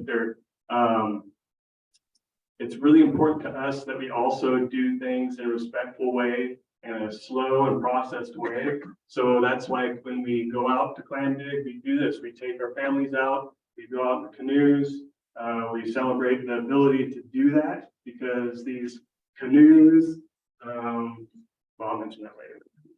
Go ahead.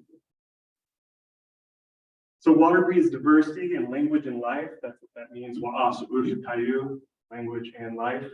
And I should say that's only in Sha'ishma. I didn't put that in Honest or Milik or anything. So, and again, boundaries are not correct, right? But this map gives a really good idea of the different languages.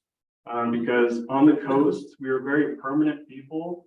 We didn't travel a lot. Yes, we followed salmon and things like that to our upland villages sometimes, but we didn't travel long periods of area, right? We had very permanent village sites. Up here at Ka'aich on the North Fork, there were 14 plank houses. One of them measured, we get it wrong, so I don't want to quote. It was a very large plank house. I'm going to say 30 by 60 feet, so that's a pretty good size. May have been bigger. I need to look that up, refresh my memory. But large plank houses, smaller plank houses for smaller families, other houses as well, adolescent huts, menstrual huts, sweat lodges, very tight-knit groups of people and communities. And because of that, because of this diversity of life, of food, people didn't have to travel long periods or long landscape areas. And so you got these really small territories and really small language groups.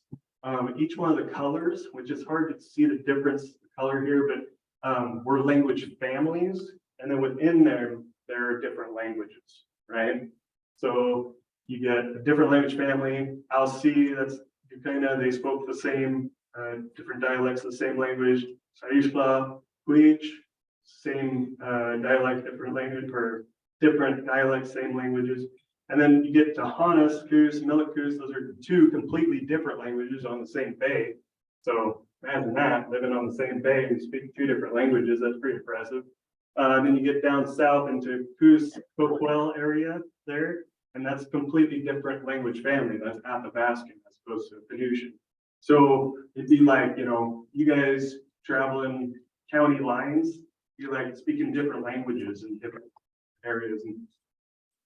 And that is pretty normal. People would be multilingual. So especially women would be multilingual. Lots of different languages known. And then we have speakers also that would advise chiefs this is getting deep maybe, but advise Hedman to, how to speak different languages or different slang in other areas that you might not want to say or might want to say or things like that. So it's a very diverse landscape, both in life because of the amount of water we have on the coast. Thank you for the rains incoming, right? Be thankful for that. At least at the beginning, be thankful. And then also with just the languages. Yeah. So this is more having to do with our restoration practices. So restoring lands and waters is really important to us, and it's really important to a lot of different people. And when I say restoration, I don't mean like restoring lands to ownership. I mean restoration of lands to their functioning ways of living. So we have living memory.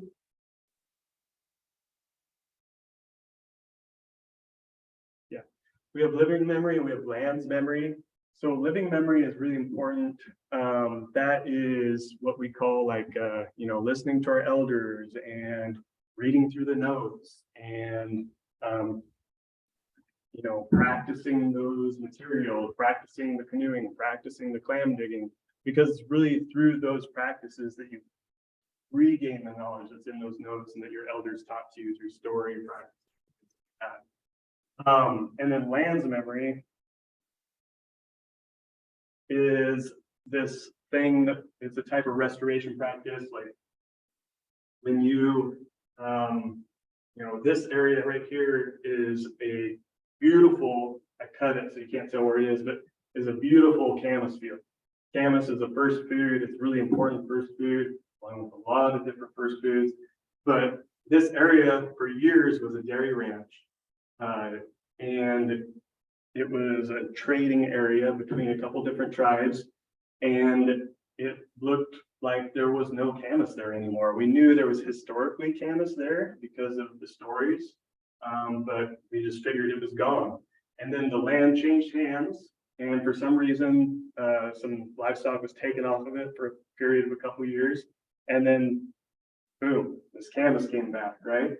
And that's what we call lands memory, allowing the right environment to happen in order for those lands to recoup themselves.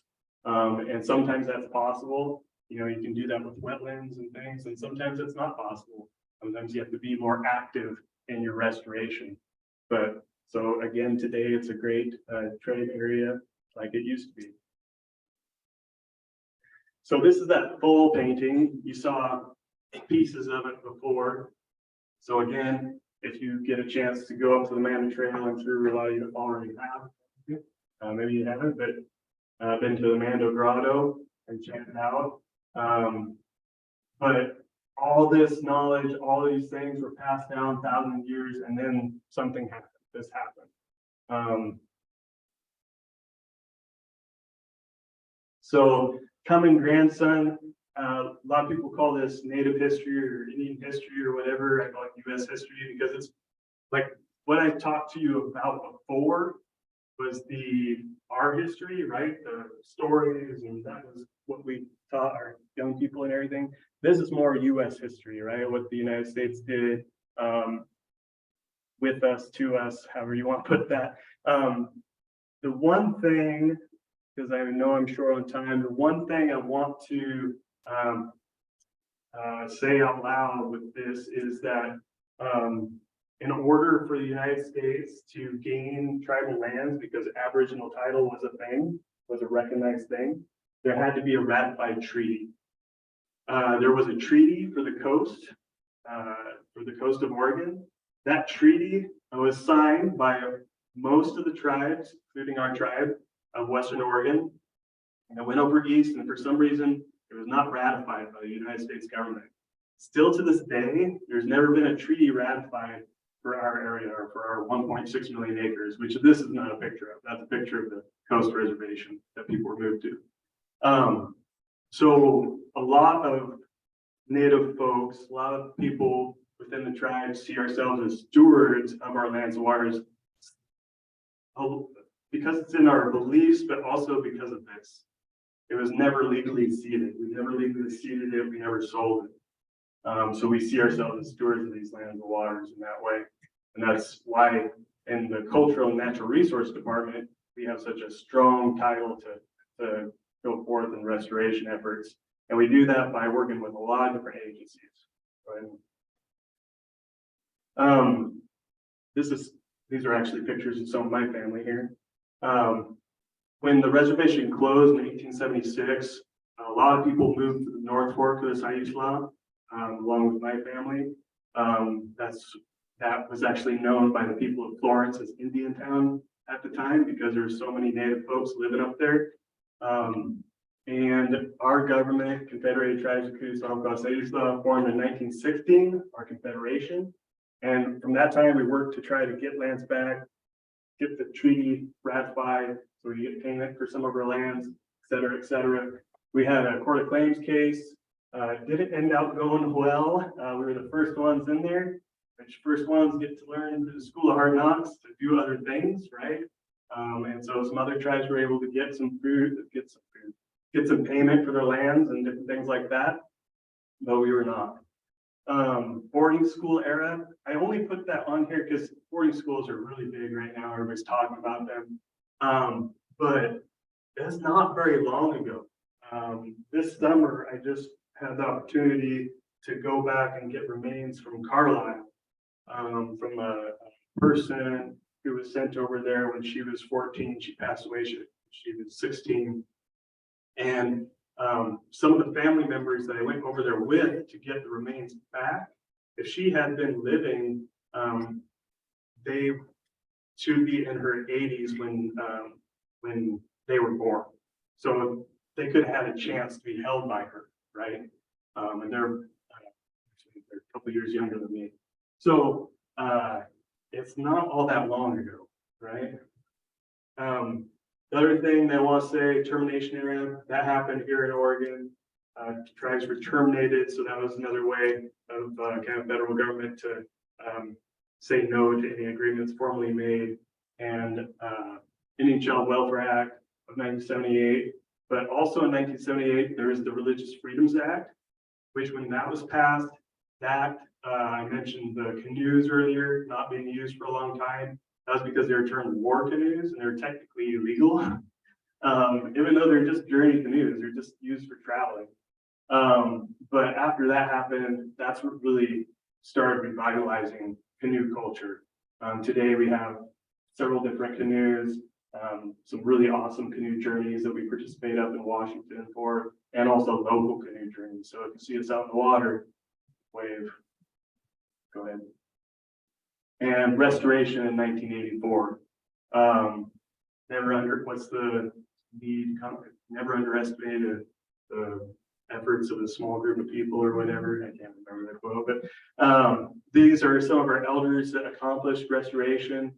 A lot of people worked on restoration. There's one of these people that is alive today.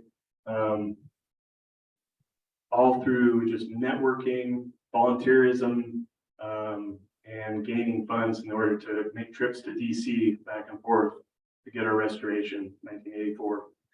So we just celebrated our 38th restoration, which is pretty awesome. This is our tribal government today. So this is our complete tribal government. This one's kind of a really ugly yellow color because that's where I live, right? That's where my department is. But we do everything basically the federal state government does, just in a kind of a microcosm, sovereign nation within a nation. There are a couple differences probably. Probably the main difference is our tribal court. We have a peace-giving court that is a restorative justice court. So if our people get in trouble with the law, as long as they plead guilty, like a youth, if they have a MIP or whatever, as long as they plead guilty, they can be referred to the state or referred from the state court to our court and go through that process and become whole again through mentors, mentees, and a lot of work. A lot of them pick that route because they think it's going to be easier. It's actually way harder. But this is our department. We have some positions open. I was talking to a GIS guy earlier. We have a GIS administrator position open under our forestry department. We have a director position open, and then cultural resource protection specialist and forester, if you know anybody. So plug for that. And I don't want to go through all this. I do want to go click again, click again, click again. Right here. Oh, it's okay. All this is saying that we do a lot in our department. So that's just a casual brag. But this is really important. I think that, because we see ourselves as stewarding or assisting to restore, working within our 1.6 million acres, and there's such a small population of us, and we all have capacity issues, right? We do that by working with our partners. We do that by working with watershed groups, state, federal agencies. We do that, work together with everybody, because it's really important. All of these things that we are working on, whether it be restoration of our culture, restoration of our languages, which does matter, restoration of lands and waters, are not just for our people, not just for our 7 generations in the future, but it's for everyone, right? And so we all need to work together to do that as best we can, and incorporate our youth here when we're able to. I think I'm past my time, but if you want to click through, I'll stop you.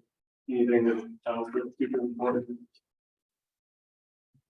It's just talking about all the things we do.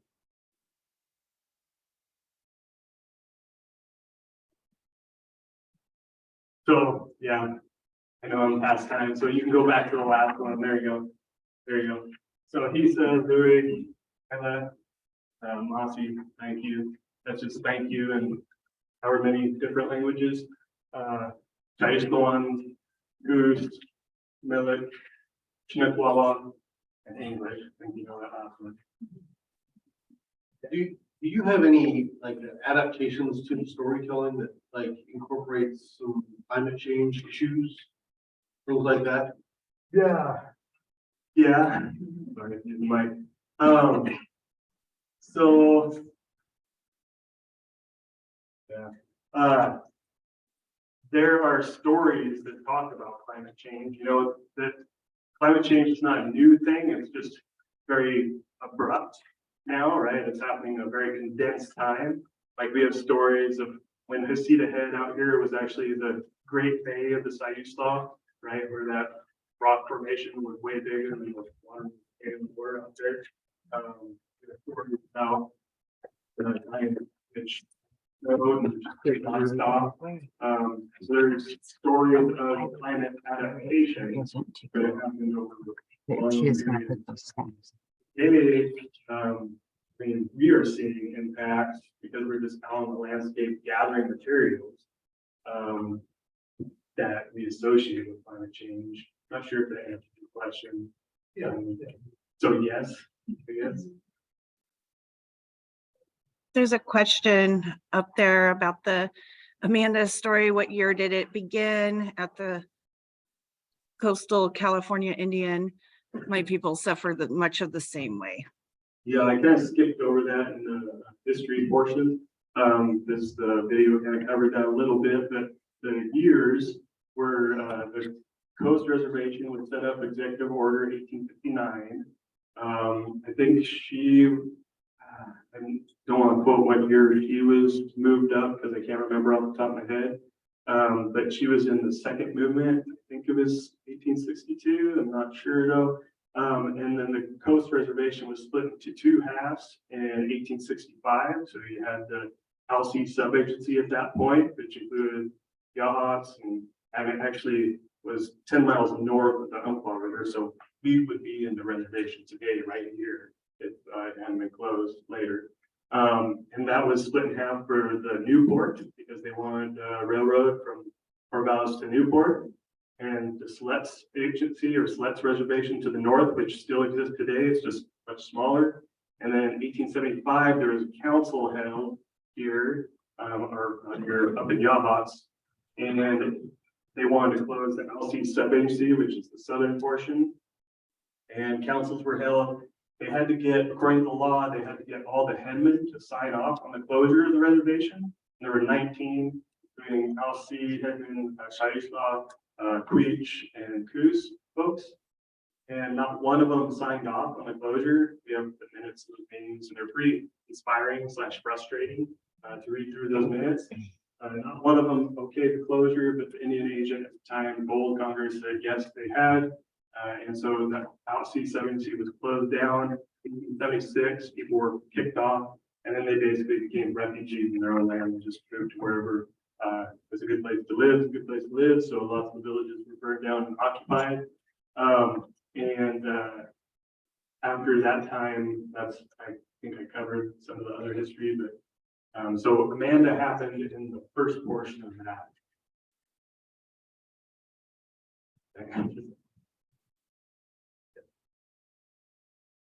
Hello? I live in Newport, and I'm sure that's an important spot with Native Americans. And how can I find out about prehistory or existing villages, existing villages? I would reach out to the Siletz tribe with you, because that's outside of our territory. Our traditional territory stops at Smughook, 10 Mile Creek, up north, Stonefield Beach. That's where our territory stops traditionally. Alcee 70 obviously moved us, during the reservation years, moved people up past that. But that's kind of, we try not to step on other private toes. So that area is Siletz tribe. As far as sharing traditional village sites and things like that, I know that, we came out with a story map that is on our website that talks a lot about a lot of different things. The original version had village sites on it, but that was taken off because we still today have, unfortunately, issues with grave robbing and things like that. It seems surprising, but it happens.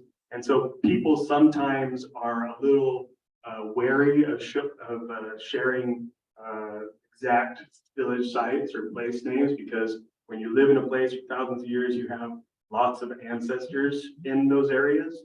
And so I refer you to the Siletz, but just letting you know that you might not get all the info you want.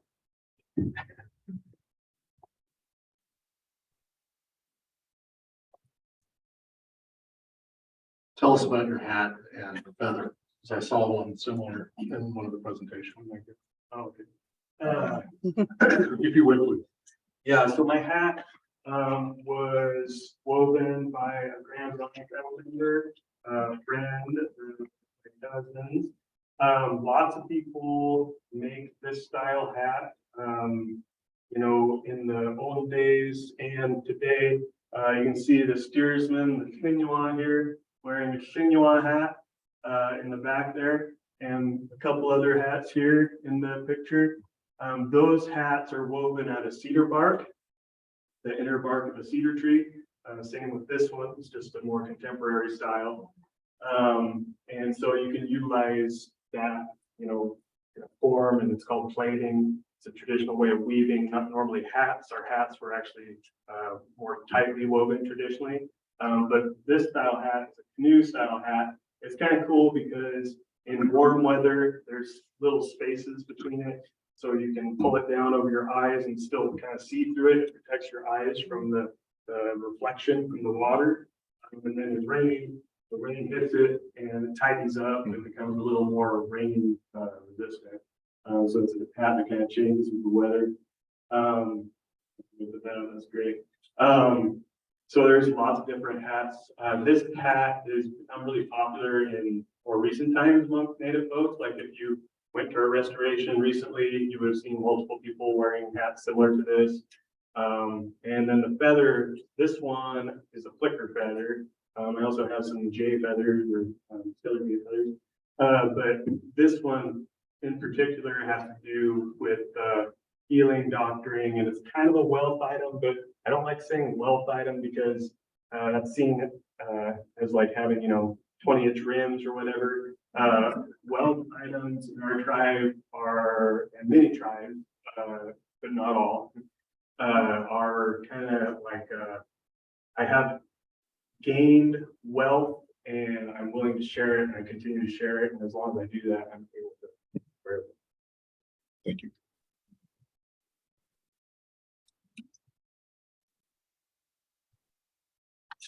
Very much, Jesse.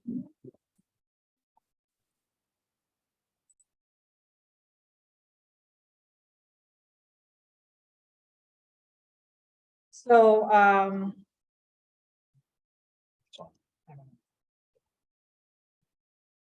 I was just being too picky. So, yeah, Jesse, you probably could have given us a couple hours on that and in a good way. No, in a good way. And we knew we were probably condensing it a lot as it was. So I really appreciate you being able to fit within that time frame. So we got started a little bit, best of intentions. So we had a lot of time to visit before lunch started and when lunch started. Now we're running a little bit late, which is totally fine. But that's where we are. We're going to move now into Kyle's presentation. And I would encourage you just kind of stand up and stretch a little bit, post-lunch sleepies. Kyle's going to line everybody up a lot for this next topic, but also, Jesse, can you stick around or are you heading out? I didn't know if people were going to have questions for you, so I'm just asking so we can manage expectations. Okay. Oh, and Kyle indicated that any questions going towards her will actually be directed.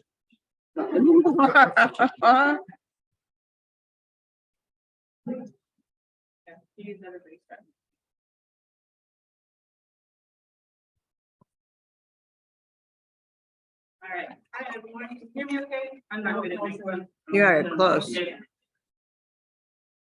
Hi, I'm Kyle. I'm an Oregon Sea Grant natural. Is it turned on? What? You got it.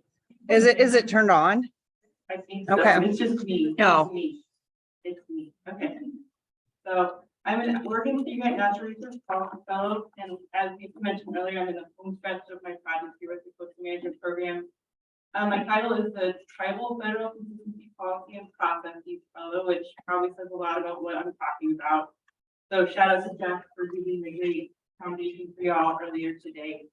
I do want to start with a caveat. I am not an expert in tribal engagement. I'm not native. And my second caveat is that I really don't know too much about local government processes. So I did delve a little bit into the Gold 5 survey that Amanda Quentin distributed earlier this year. So with that being said, this project has been a priority for both DLCD and the OCMP to close our own gap for how we coordinate with tribes during federal consistency review. And we're sharing with you, this is an example, if you can learn anything from what we've done. So, thanks. Next slide, please. So this is the vision slide. So this project's goal was to make this slide a reality, bringing the tribe to the table for federal consistency reviews and Oregon Coastal Management Program decision making. So that's to make sure that their voices are heard and their expertise is considered during those processes. And the caveat, as we talked about earlier, with the network nature of the program, we can't make the tribes formal network partners, so we do want to strive for really meaningful partnerships and positive relationships with the tribe. Next slide. So this is laying a little bit of foundation of why we're doing this. Oregon state agencies have a statutory responsibility to develop a policy which promotes communication, cooperation, and government-to-government relationships with the tribes. As you might be aware, this responsibility does not extend to local governments. So I believe it's fair to say that similar relationship building efforts are encouraged. So for DLCD, we have a policy implemented this statute. And initially we were trying to figure out how big to go here. The initial project was to develop a policy, but we scoped it down to procedures, thinking that's where the work really gets done. So we developed a procedure to fit within DLCD's policy, so that's our framework.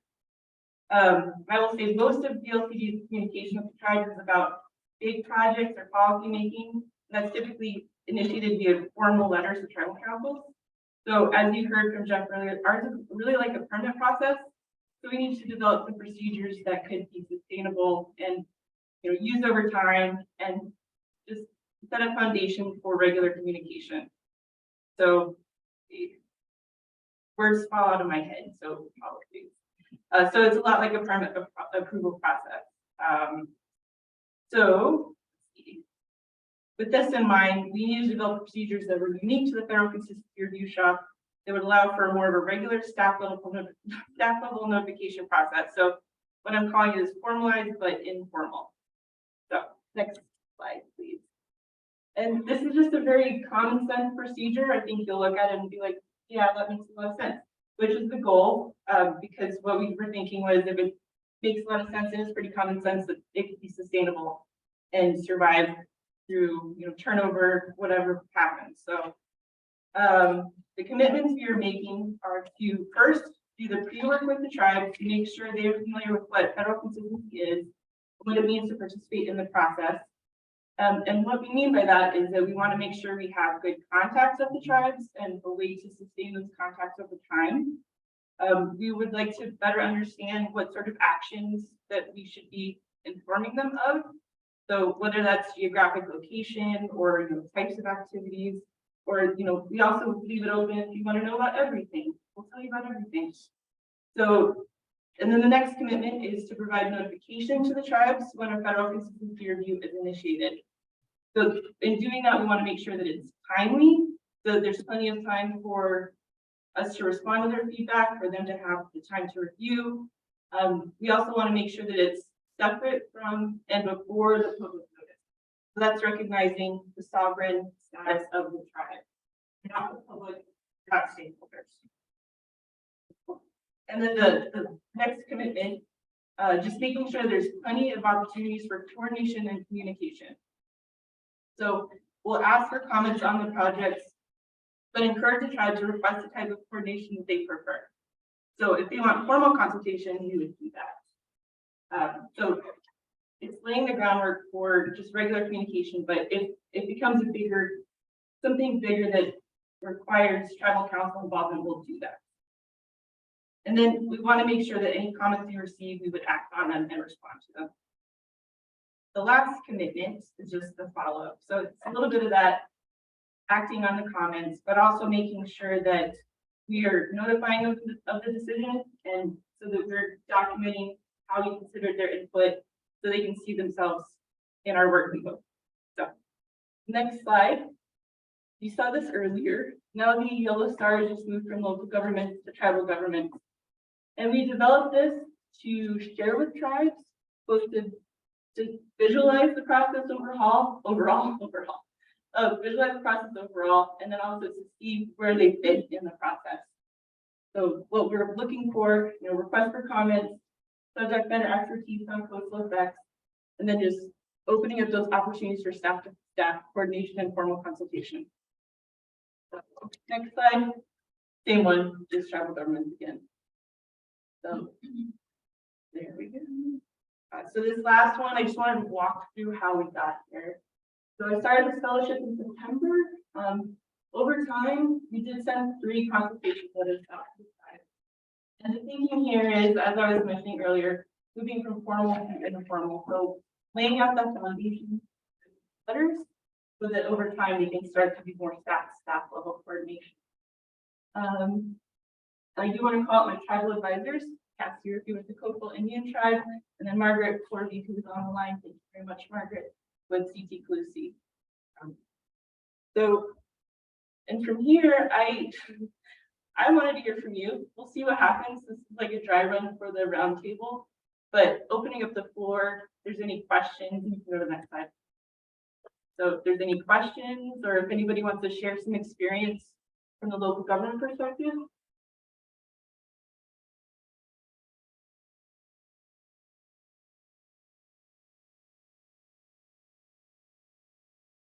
Here's some links that Margaret put in. Okay.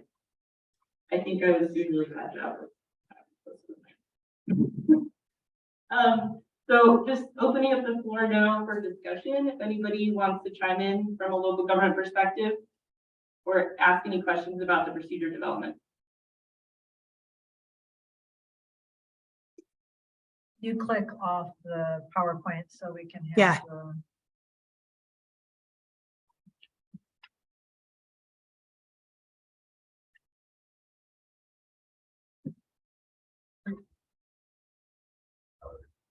Mm-hmm.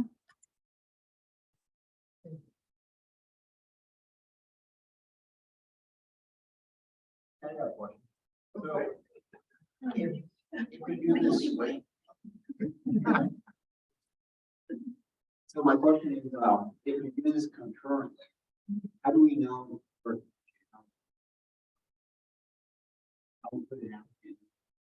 For that in between the two different processes, if there's something that needs to be rectified in the different approvals, because we could approve something, people will be on their way to get permits, and then Army Corps will come back, they know that DLCD is not issued.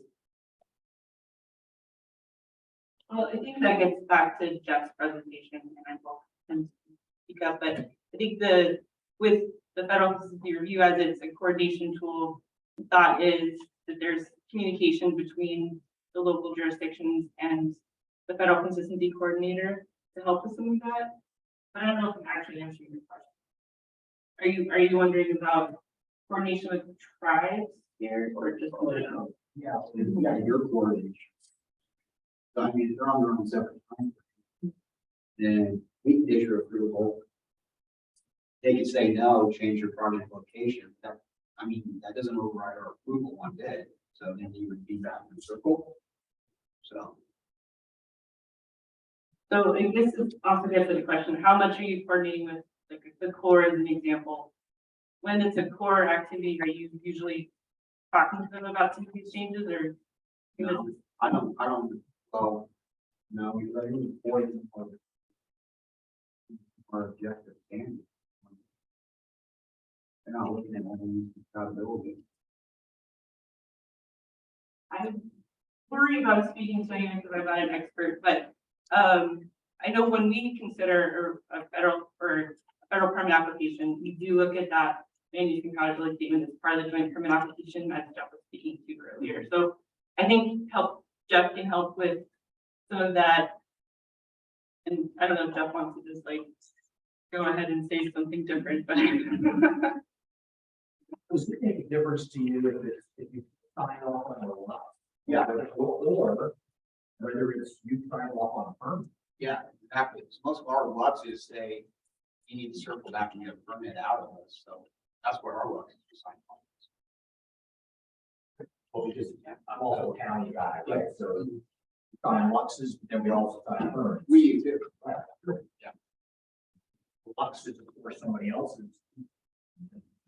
If your point is well taken, when do people circle back with you?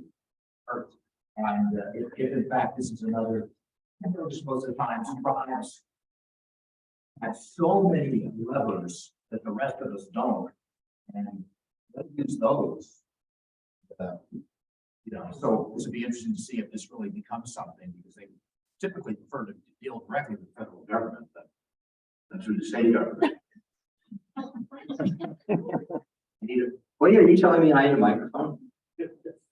So I think the point is well taken, that if we're creating yet another opportunity to weigh in, which I'm certainly not against, there just needs to be a clear path to notify the rest of us that, and in fact, if this thing really takes off, then we need to be counseling people at the counter that, oh, by the way, you've got this whole other thing now that we're not even quite sure how it works and when you'll be notified or what. We need to, I think your point's very well taken. Thank you. Maybe try to say, try to don't want to public. Unless we. Yeah, it could be so many different things, but Are you suggesting that if the local government put out a land use compatibility statement saying this action is compatible and maybe it needs a follow-on permit, that we would check to make sure that that was actually issued as part of the actions? We do that. Yeah. But then if there was feedback from the tribes, are you suggesting that that might make you then circle back and reevaluate your own decisions? Or No, I'm saying if we issue a simple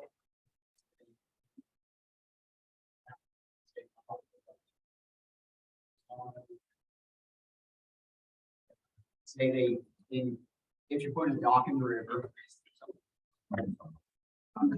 So everyone hears, so I'm saying if we issue a Lux, saying for a dock on the river, floodway permit, checking consistency with our estuary plan. We sign off on the Lux. They then go on to get an Army Corps permit, start that process. The Army Corps triggers that thing with you guys trigger the tribe. We then say, we don't like the location of your dock, you gotta move it.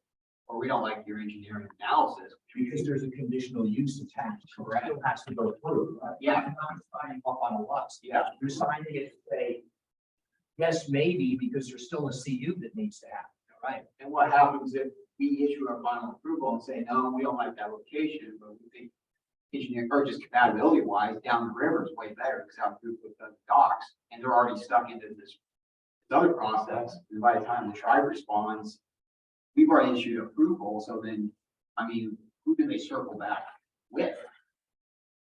I mean, I think the question is, it sounds like we've laid out multiple different processes. We haven't. We've added in to our already existing process another not a stakeholder, but another entity who receives notice. So our process is no different than it has ever been. So to your question, you change it, right? You're like, hey, yeah, generally consistent, you sign the logs. Well, then you go through the actual permit process and you realize they might have scooched in somewhere they shouldn't be, or it's too big, or it's encroaching on a neighbor. Well, that all gets conveyed back because that's part of our review process. They get your permit. But if the application is changed appreciably, all of the parties who grant permits need to be aware of that. So Department of State Lands needs to know that, Army Corps needs to know that. That's not just necessarily our office, but Jeff has the ability to be a conduit for you to pull all those people together. So it's not up to you all on your own. Jeff can act in that capacity. So that's how your changes can get conveyed back if you don't have that opportunity to speak directly with the other permit agencies. What she said. But yes, my job is to be the coordinator. So if there are pieces that are seeming like they are not connecting, I'm trying to find those so that we can make sure we get it sorted out.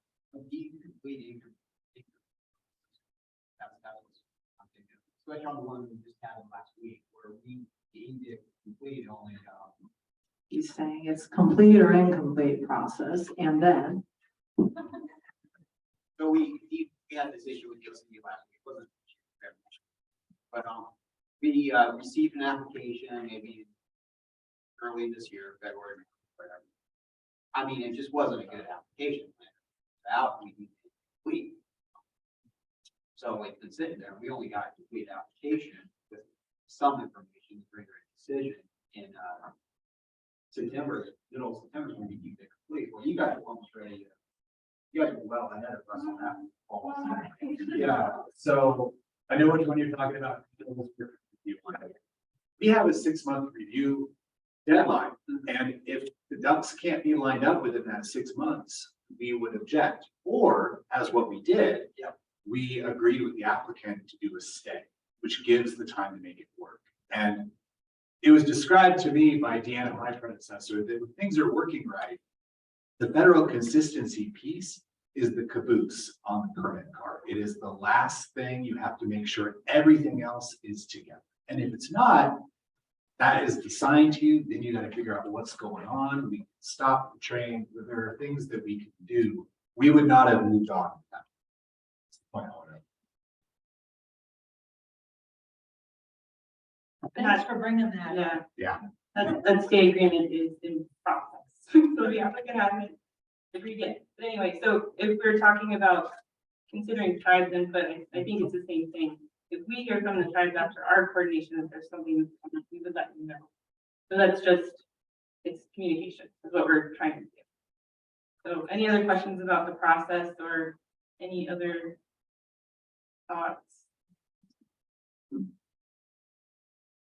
Sorry, so my question, which, I hear about federal consistency a lot and I still get. So if the county had not, signed off on a completed application, then how is it that the federal consistency time clock started? Two separate things? Sure, so the trigger for the start of the federal consistency review is all the required information, which includes, as we interpret it, like applications.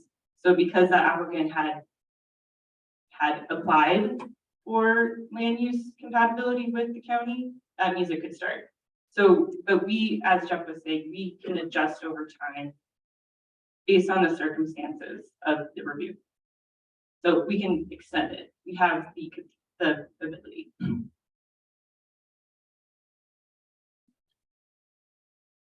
I'm Dana Nichols from the city of Bandon, and I would just add that we have a memorandum of understanding with our local tribe that anytime we look for ground disturbance, we do send out a letter letting them know.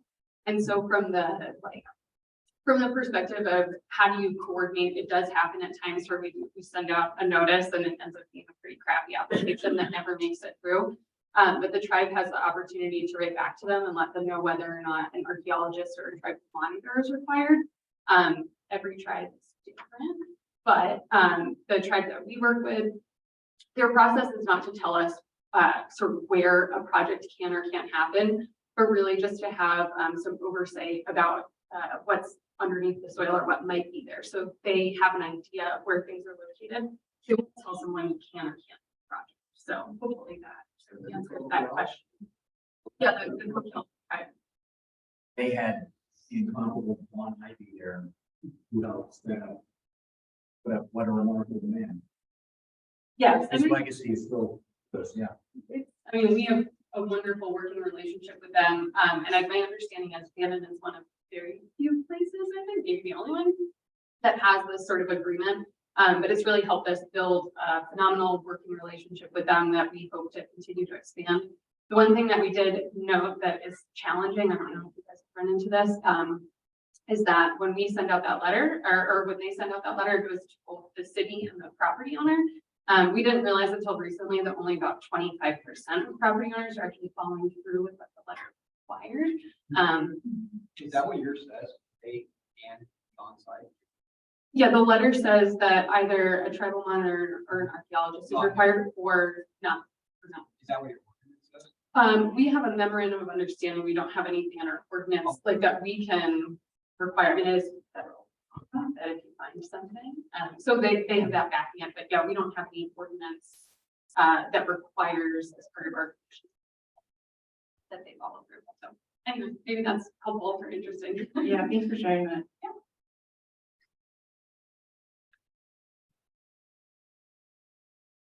Fine. Are we good? Any other questions online? Or any questions online? Larry answered Margaret in an email.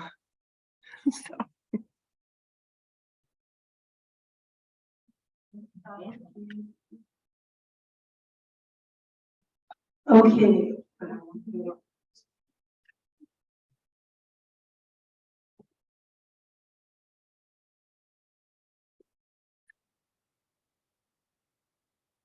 Thank you, Kyle. So we're going to move into the roundtable part of today. We had some roundtables. Can we maybe just someone whose brain's working a little bit quicker than mine is right at the moment. We can either break up into smaller groups. We can put a staff person with each one of you. That way it's a little more personal. And we can do maybe a couple breakout rooms on the Zoom call, or we can all try to just reconfigure the tables a little bit, or just move your chairs in a way that helps bring you in a little bit closer. What would folks like to do? No, okay, well, that's what I thought, but I just trying, I'm looking at them, it feels a little daunting. So maybe if everybody can just kind of, you don't need tables, I think we can just start to move right together and congregate a little bit better. If you are uncomfortable, because of spacing, I totally get that. So we can accommodate that as well, just let me know. But yeah, I think we just are gonna move in and then we're gonna keep a good eye here on the folks online. You get rid of me and put up.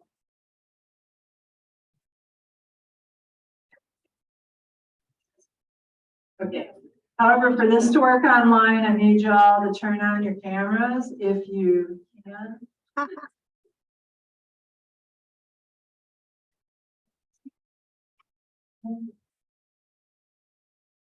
Your idea of getting closer. Everybody. Turn my back for 2 seconds.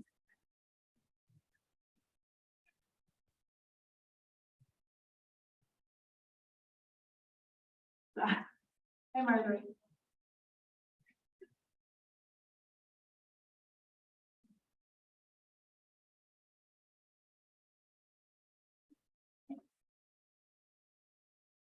Well, it's getting there. So David, Derek, come forward to the grouping. I'm gonna start doing the Socratic method here in a second. Everybody forward.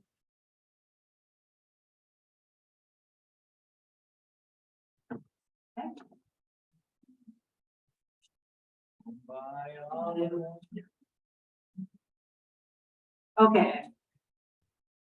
So historically, these are very informal. It's an opportunity. Just pretend I'm not standing behind you all because I can sense this is going to cause people with their backs to me some concern. These are just generally an opportunity to talk about issues in your jurisdiction. You need to take a few minutes to just unload in a safe environment. It's also beneficial for that. The whole point here is that you have this network of people who are experiencing many of the same things you are, whether it's political, social, economic, or environmental.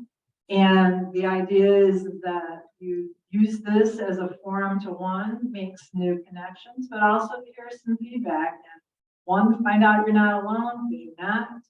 And two, maybe you'll hear something you haven't thought of, and it will as you move forward. So the folks online listened and turned on all their cameras, so that's good.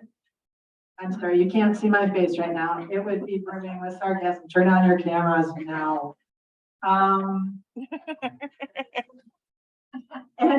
So, given the sheer number of folks that we have, which is fantastic, by the way, I do think that we're going to have it by jurisdiction. So, if we were all in the same room, New Board or Lincoln City, or folks would all be together, one person would speak. So let's try to kind of think in those terms. If you didn't have a chance to talk to someone who might be online and you're here in person, about who should talk, think about that really quickly now, and then we can move forward. But I think that we'll just start. Staff is just going to sit in the back. We can answer questions if you have specific things for us. This is really for you to talk and for us to hear. It's important for us too. So let's just pick a jurisdiction and get her started. Bay City. And then we'll just kind of start going around the room. So Dave Madison, you're going to be the start. When we work our way back. I put you on the spot. All right. Okay. So Bay City, our highest point in town is 255 feet above sea level. Our lowest point in town is 15 feet below sea level in the bay. So we have a pretty big range of ups and downs. Of course, if you're in yachts, you're probably higher. And we can brag about that. We are the second largest city in the county, Tillamook County. Our population right now is considered somewhere around 1,400. In the last PSU estimates that I sent in, I noticed that There were a lot of counts missing on RV parks. We have a couple of in town and some other items. So we may have another 100 or 1,000. Well, how about another 100 or 200 in our count next year. So you see a huge surge of growth, which is just a small surge of growth that hasn't been broken down in the last few years. Right now, we are working with FEMA on a community assistance visit from 2013. In 2013, I guess there was some changeover in FEMA because we had sent in all this huge amount of information to them on some items we were missing, such as calculations and engineer reports for breakaway walls. We were digging all over the place for them. We couldn't find them anywhere.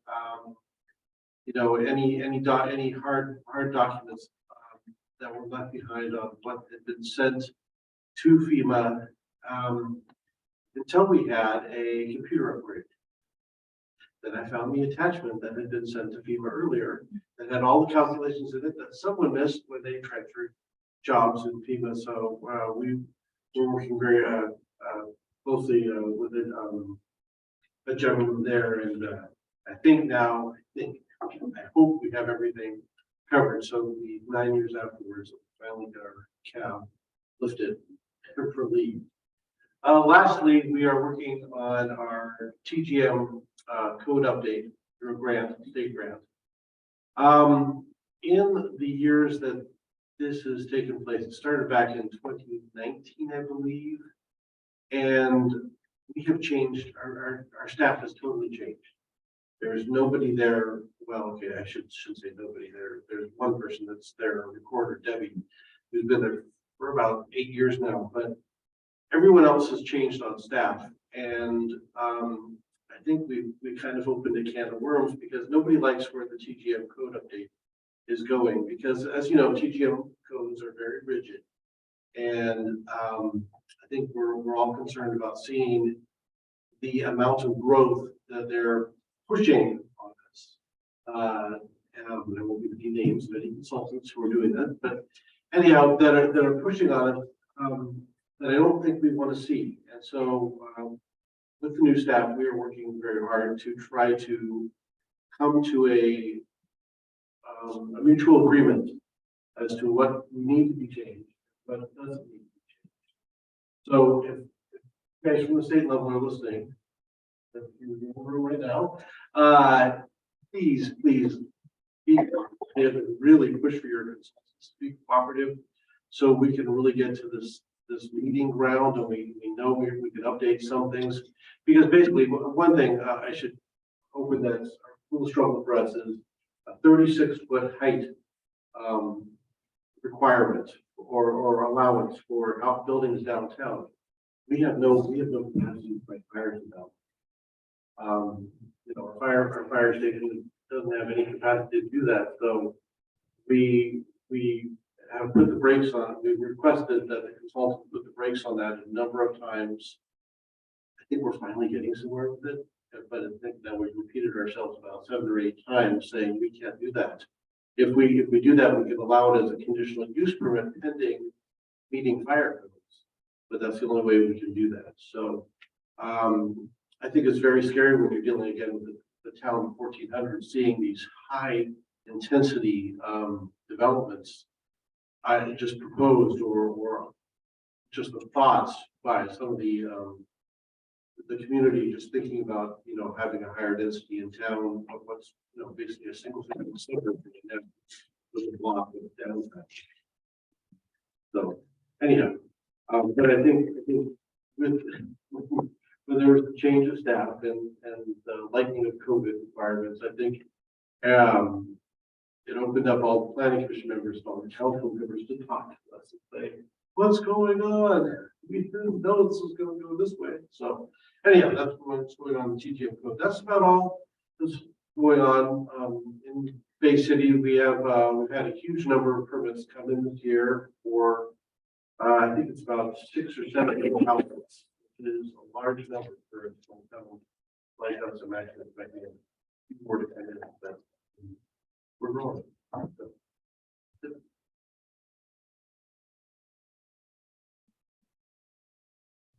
know Jeff wants to talk again, but we're going to go listen.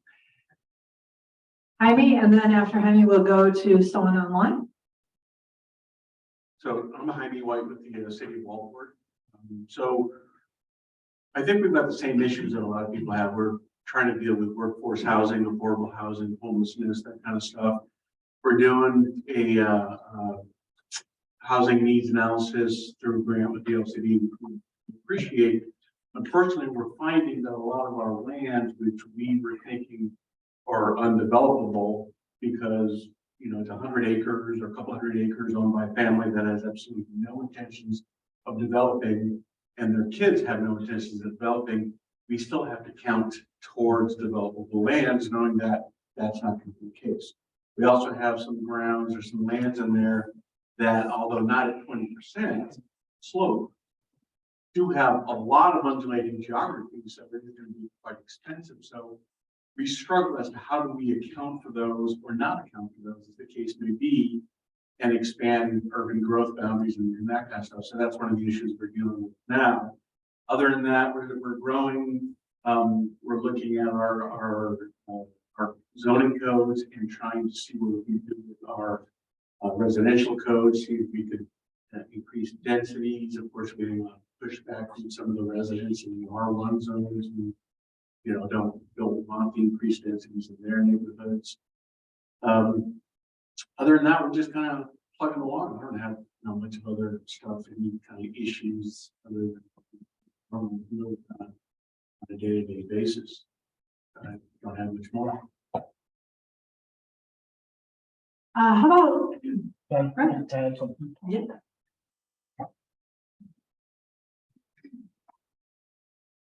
So before I came to the LCD, I was with the city of Astoria, and on your undulating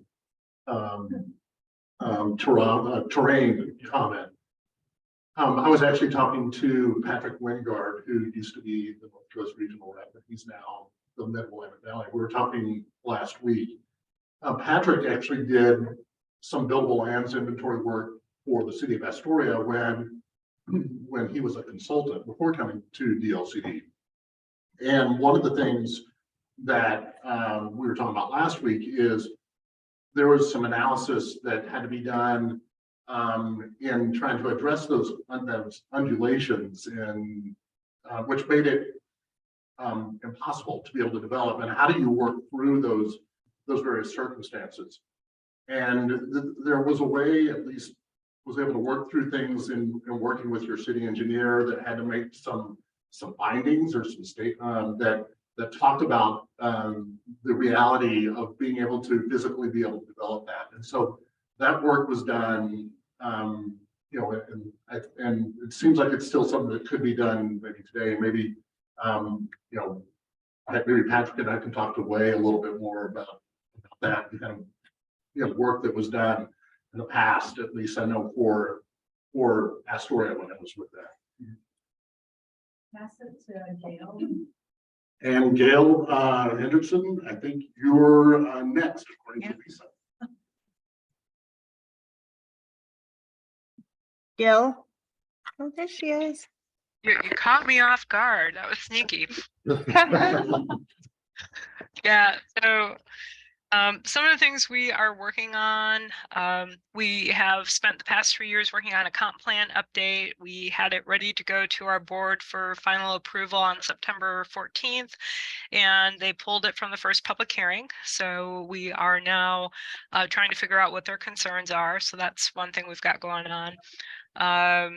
Short-term rentals is always a topic when you don't have anything better to do with your life. So we'd like to pull that up every once in a while. And we'll be going back to extend the moratorium in December. Right now it expires December 24th. And we're that's going to be on our May ballot, similar to what was done in Lincoln County. So we're looking at that. We're doing a lot of updates. Ian Sisson, our senior planner, is working on an update to our geologic hazards overlay, which hasn't been touched since the early 1980s.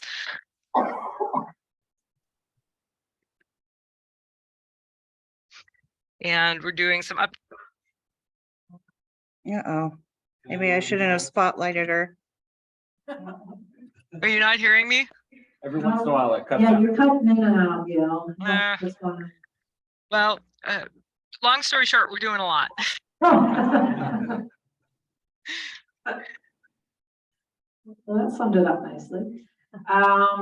Okay, is there anything else you want to add real quick? Okay.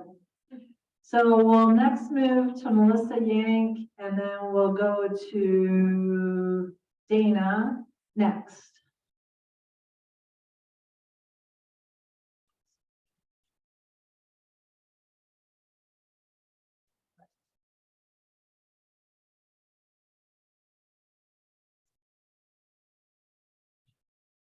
Melissa with Tillamook County. Okay, then we're gonna move to Dana. All right, well, I'll first say, Gail, I hear you. We're also talking about our vacation rental dwellings again, like just won't stop coming up. Probably gonna go for a moratorium.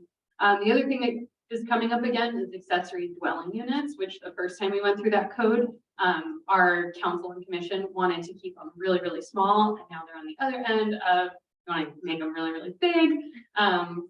So that seems to be changing. We are also simultaneously doing a housing needs analysis and transportation system plan update, which is kind of nice that we've aligned the two accidentally, but there's so much relationship between them. We are happy to be working on that one. We're also getting, likely getting a Marriott in our town, which is huge. And so we'll be working through that project. And I think I bring that up because it's sort of interesting. Our initial meetings have been between the city, the project manager, and our local tribe. The project is going to be on top of a Native American burial ground. And so we're trying to figure out how to work on that project very sensitively. But they've been a great partner so far. Everyone's been like working towards a solution. We are also chronic overachievers, so we're trying to update our shoreland overlay and our beaches and dunes overlay, and we're working on a public access program with Claire. Let's see, in our floodplain, this is kind of interesting. So our entire Old Town district is located in the floodplain, and we found that to be a real hindrance to economic development, because when people want to invest in their building, all of a sudden they have to lift it out of the floodplain, and it's incredibly expensive. So our city council recently passed or agreed to use urban renewal funds to lift those, to pay for the cost of lifting a building up. So if a business or a property owner is willing to put in that 50% value of their structure, we are going to cover the cost. So we're working with CCD on setting up that program, what that looks like. Happy to share it with everyone when it's done. And then the other thing is our watershed. So been really interested in our water recently because we had interest in actually having 300 new homes built in a massive subdivision. They asked for a letter from the city confirming that we have enough water, and we said, we don't know if we can do that for you.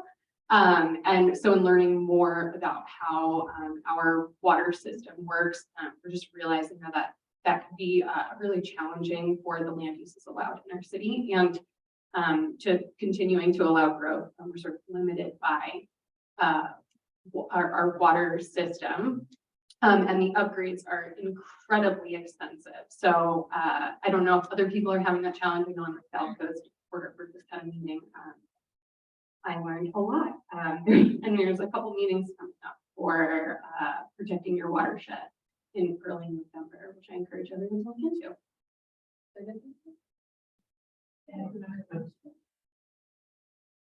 I know, yes, we're good. Chris with Coos County. Overall, we got a lot of applications in, some are good, some bad, some people just don't realize we got planning in Oregon.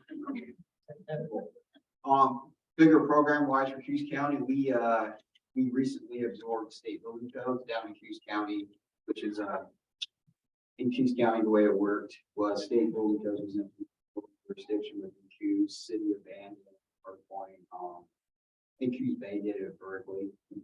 They were doing their own building code, so. We've absorbed that, so we are in a big transition right now. There's no, I mean, there's still a planning department. I work with planning. We moved over to community development, which is standard in these places. We don't do on-site currently either. That's DEQ. That's on our bigger to-do list is grass lateral. But that overall, we got as part of absorbing state building codes, our floodplain is going. Floodplain program is going to be completely developed. We didn't actually have any regulated walls. Type of analysis given to us. We were never the ones that. So we fought for years with the state to no avail. Good old building codes. They're not DLCD, it's part of consumer business affairs. So we don't have floodplain elevation certificates. We don't have, so we're going to start regulating everyone. It's extremely difficult to remind people that it will apply. So trying to think that, and overall our big planning projects are on hiatus because of various decisions we made state locally. I mean, the other counties probably would have more input on this, like I said, cities, but we were implementing, we're fully on track on rural ADUs, and then state forestry drew the map. They didn't inform us. I don't know if they informed the other jurisdictions, but I mean, we were already in planning commission on some of that. And, we were going to send that off to our board of commissioners pretty quick. State forestry withdrew it, so we're waiting for that map to be released. Also part of that other state legislation. So DLCD wants to start regulating the state legislature a lot better. We would appreciate it. But, yeah, they clearly their state legislators under their good old guidance of not really asking the local jurisdictions on how you do business. And I understand that every state or every county and city is different, but we in Coos County we do actually have some concept of protecting the population from dying wildfires, but that's not necessarily planning. We have a pretty robust emergency management department under our sheriffs. Part of that legislation triggered us to reach out to all of our rural fire departments, which is still on the to-do list, but I mean, I haven't done that yet. We're on our hiatus for that wildfire map, but yeah, we're getting under multiple different directions where it seems like we're actually having to do a lot more emergency management. Should be. I don't know how the other counties work. They might have that currently.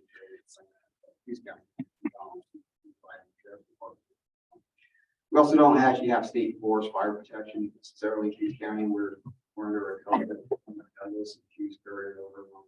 So they're contracted with the state, but they're still private nonprofit. They don't local government. So yep, and that's about it. And then trying to think of the other floodplain. We're waiting on that direction with everyone else. I don't know if we're going to continue on the floodplain or not. It really depends on what comes out of that. But if it's nothing's changing, I don't know why we would continue. If there's dramatic changes, we might try to off ramp out of that. Most of our floodplains farmland. You're pretty well intended to use county goal 3 goal 4 protection of working plants. So it depends on what really comes out of that FEMA. I think the other agency, U.S. Fish and Wildlife, or NOAA, what comes out of that. Right now, that's designs on that. And then I was talking with our commissioner last week, and we might be exploring all kinds of new radical directions of what we interpret goal 13. So that's it. So what are you doing with all your spare time now that Jordan Cove doesn't see? Well, we weren't really involved on that one too much, honestly, other than Jill's time. It was never, we used outside county, outside land use attorney for our defense officers. So when we look, I mean, I was there the whole process. We got a lot more accusations. None of us really fun, but we just didn't do it. The way Coos County ordinance works, we could build an applicant anytime we feel like for the cost of it and bring in outside counsel to review. That's what we did. Jordan Cove was a $12 million project, so they didn't really have a problem with paying for that. Outside of 90 attorney, but yeah, we didn't have to deal with too much of that. Hell out like some physical work. Obviously, you turned in testimony, county, but, it wasn't sucking up staff time like people thought it was. Yeah, you should upload it. Site council, say. Frees up time to work on the small landowners. Overall, our population pretty much Julie wants us to work on issues that are concerned.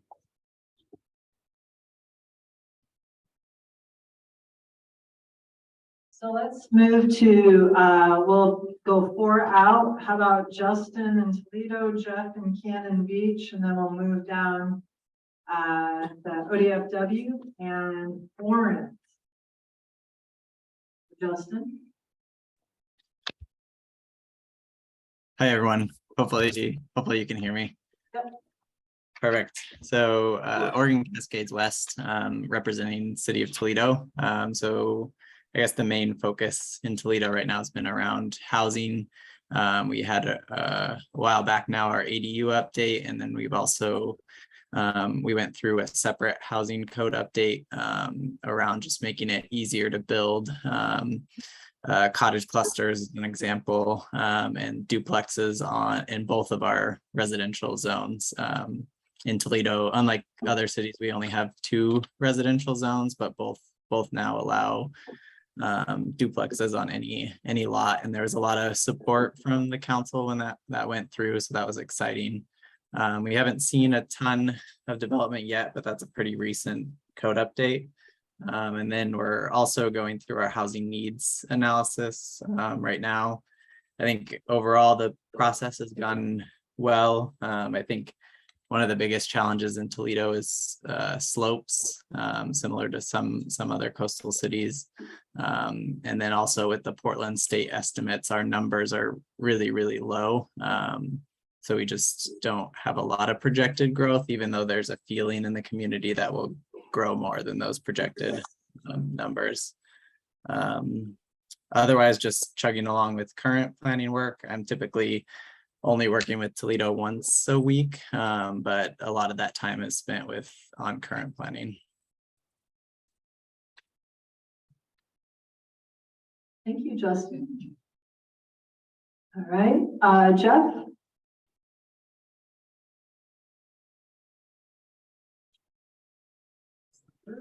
Hi, this is Robert with Cannon Beach. I think Jeff's in a meeting right now. Oh, okay.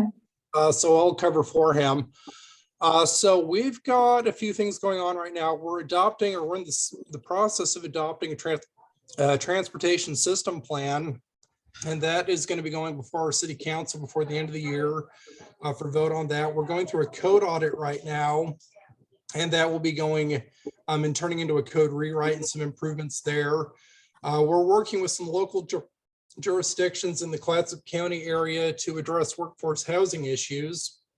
And we've been having a handful of meetings with them. We've got another one coming up on this Wednesday. I believe that'll be about the 4th or 5th meeting involving our regional housing issues. We're also working with Carl and Meg on the shoreline project that was mentioned earlier in this meeting. That's going to be a really exciting project for us, helping us address a lot of our shoreline management issues. And we've also got a large stream restoration project coming up after it gets through some of the hurdles with FEMA and federal procurement processing. And we'll be doing some stream restoration in the Ecola North Bank area in town. So we're fairly busy up here, all in all. There's a lot of work going on in these small places. So ODFW Florence, and then we'll do City of Coos Bay, and then Margaret. Okay, hi, thanks, Karen. ODFW here in Newport, a little bit. Appreciate being here. I've worked with a number of you over the years. My role in general is to look at lots of different types of permit applications and potential impacts to the natural resources, and specifically, endangered fish or wildlife or whatnot, and provide comments. So that's my role and why I'm here, just to listen and put some faces to some names. But a couple of things that are new on the coast coming up, and we do a lot of restoration work. When I say we, I mean myself and many practitioners, as Jesse talked about earlier, a lot of collaboration with restoration efforts. And there's a big focus nowadays on estuaries and all these floodplains and everything. So there's a lot of similarities with what we do, although we're doing more restoration work. One of the recent updates is we've gotten big grants recently for a lot of restoration work on the Yaquina and LC estuaries. The Siuslaw Watershed Council got a huge grant recently that they'll be doing a lot of restoration work on the Siuslaw. And I believe the third one on the coast is down in the Coops. So over the next 5 to 6 years, there's going to be significant efforts put to restoration on estuaries. So the big gamut of projects that includes, but there's a lot of things coming. So some of you will be seeing, we have to put permits through and everything like that, same as anybody else. A frustration that has been common in recent times regarding the FEMA no net rise certification when we do a restoration project has been challenging at times for certain parts of the coast and counties and cities, and how that gets through, how it's interpreted. And so I guess my hope is that maybe DLCB can help foster a more clear route coast-wide of how that process is interpreted. Because I think there is some interpretation. It's not necessarily a set standard that has to be applied, but I think a lot of people are not on the same page or have different interpretations. So at times getting something certified that it has to be engineered. I think from what I've heard with multiple partners, when they have to go in for a no net rise certificate, depending on the county or who they're working with, it gets interpreted. Sometimes it's easier in some places than it is in others to get that pushed through. And when you down, you're in a floodway, you're getting flood. So I guess I just,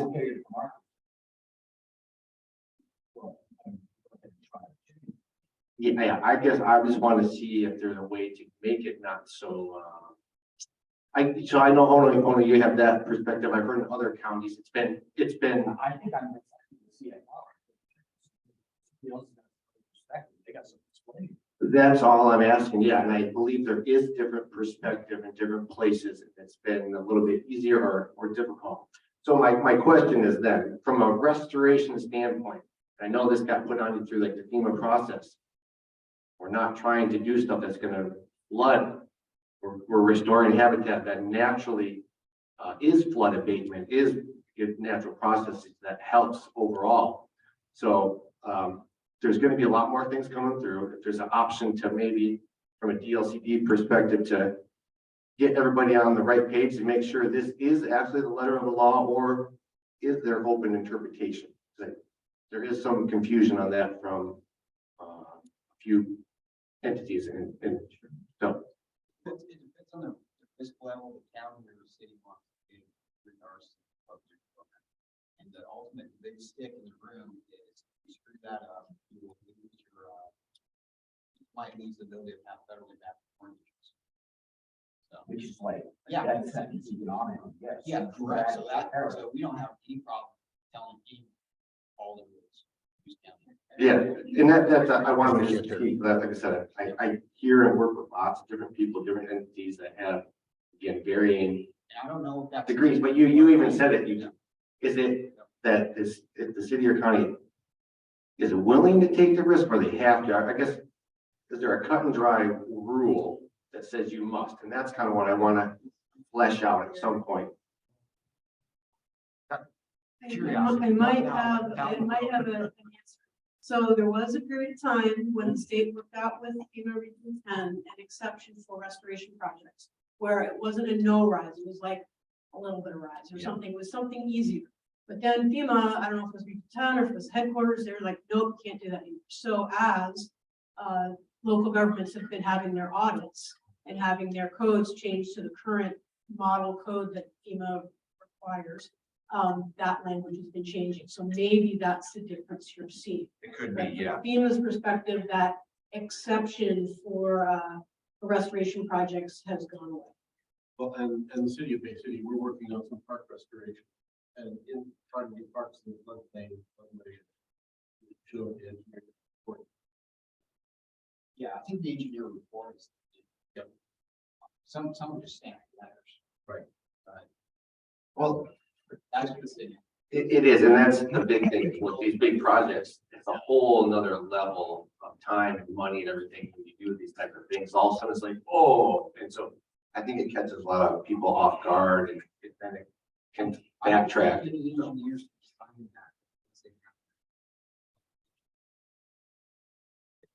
That was a pretty good response on the growth. I think that's what we had.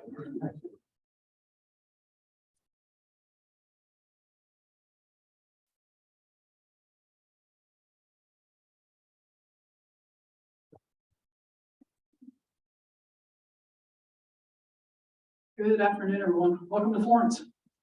I'm Wendy Harley Campbell with the City of Florence. And I have about 5 things I want to share with you today. Like many of you, we are also going through a transportation state. Our first open house next week in this facility where you're sitting here. Looking forward to a focus on transit since we now have like 3 buses that come in and out of here going to Eugene now. Go to Yachats, a lot of changes in transit, so looking forward to incorporating those into a transit update as well. And a parking study down in this area. We're also going through a housing and implementation plan, thanks to Wave for sending us the note saying, hey, apply for this money. And so we did, and we're just had our first open house, which was a virtual open house. If you haven't done that, it requires a lot of advertisement to get people to go to it. Just our town is of people of coming here and eating cheese and looking at stuff on the walls, and we never had problem with people coming locally, but virtual was, we knew it was going to be a challenge, but the community really did step up. So what we're doing with that housing implementation plan, we're doing a lot of code updates, and one of the things I guess I would be interested in hearing from you, if you could follow up, if you have done any of this work, is clear and objective work as it relates to goal 7, 16, 17, and 18. So those are the ones that we're working through right now. We are consultant from Portland. I think that's where they all come from, is Portland, right? There's nowhere else in the state are there no other consultants. Are there no rural consultants out there? And I know that there are some.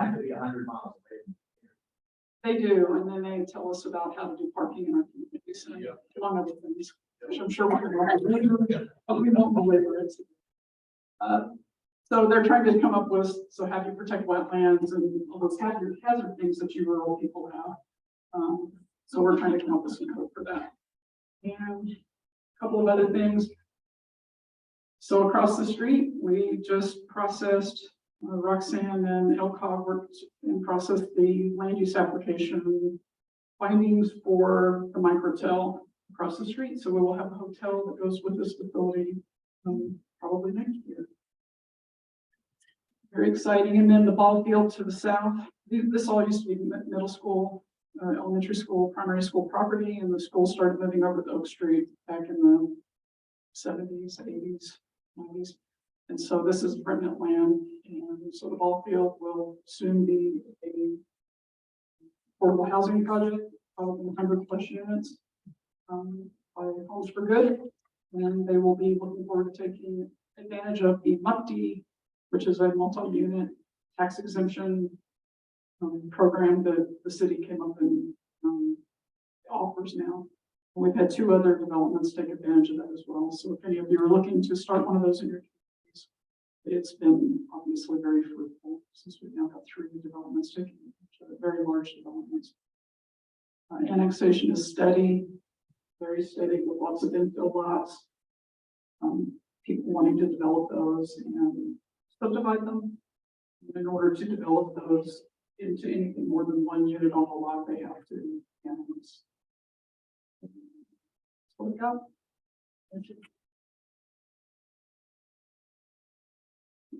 I just want to make a comment when you said when virtual meetings, when we started out our GTM code, before I was there, we had very poor outreach.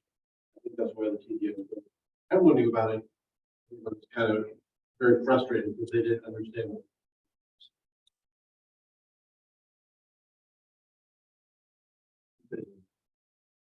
Okay, so now we'll go to the city of Coos. I don't know if that's you, Chelsea. And then we'll go to Margaret, and then we'll keep going around the room. Can I talk real quick? There's some extra snacks as you walk out the door. Make sure you take them with you. So, there you go. And to that point, Mandy, our very own South Coast representative made some delicious decadent mochi, which is back there. And so I encourage you all to grab a piece of that as well. Oh, and that South Coast representative for you from the north is white.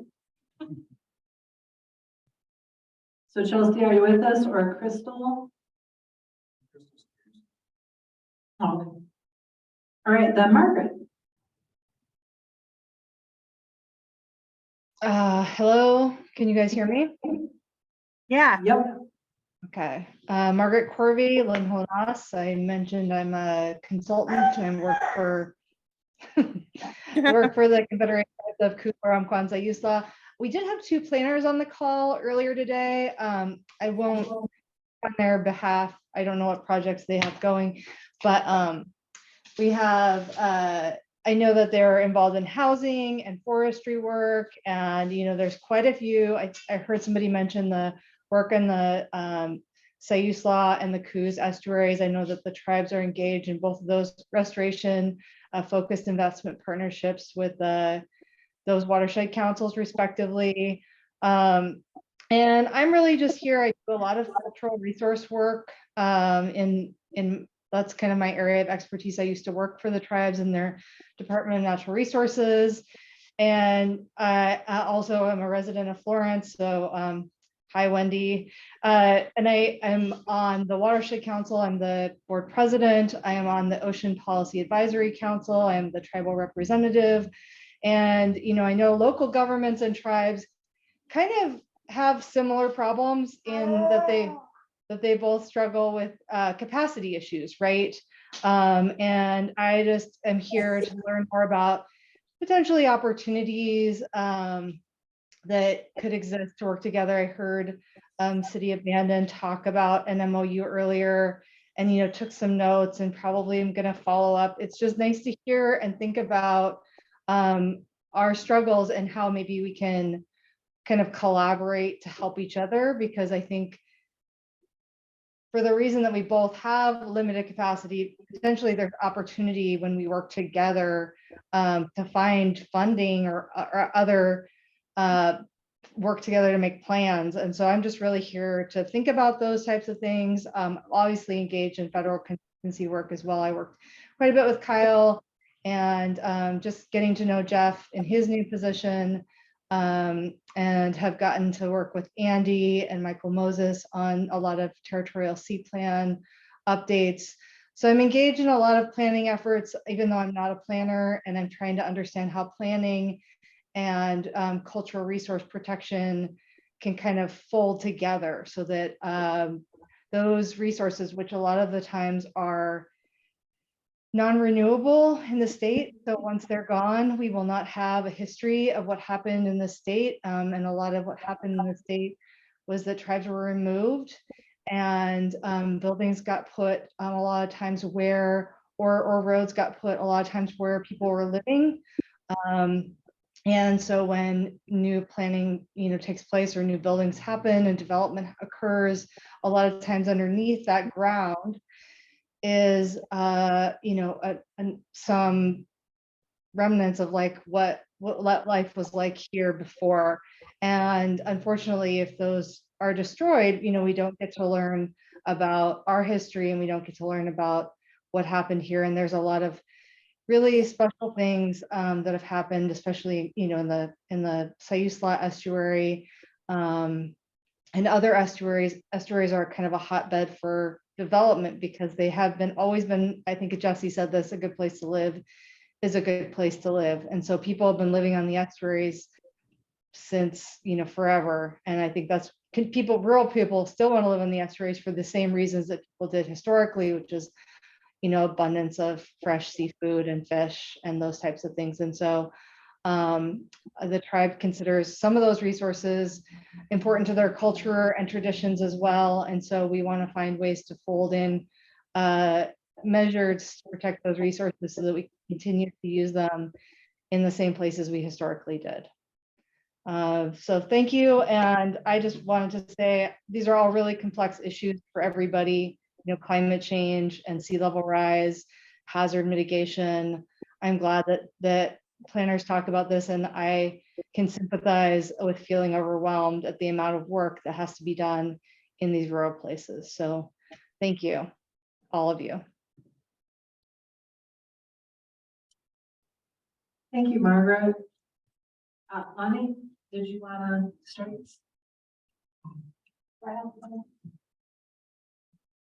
Green light on? Do I have to press?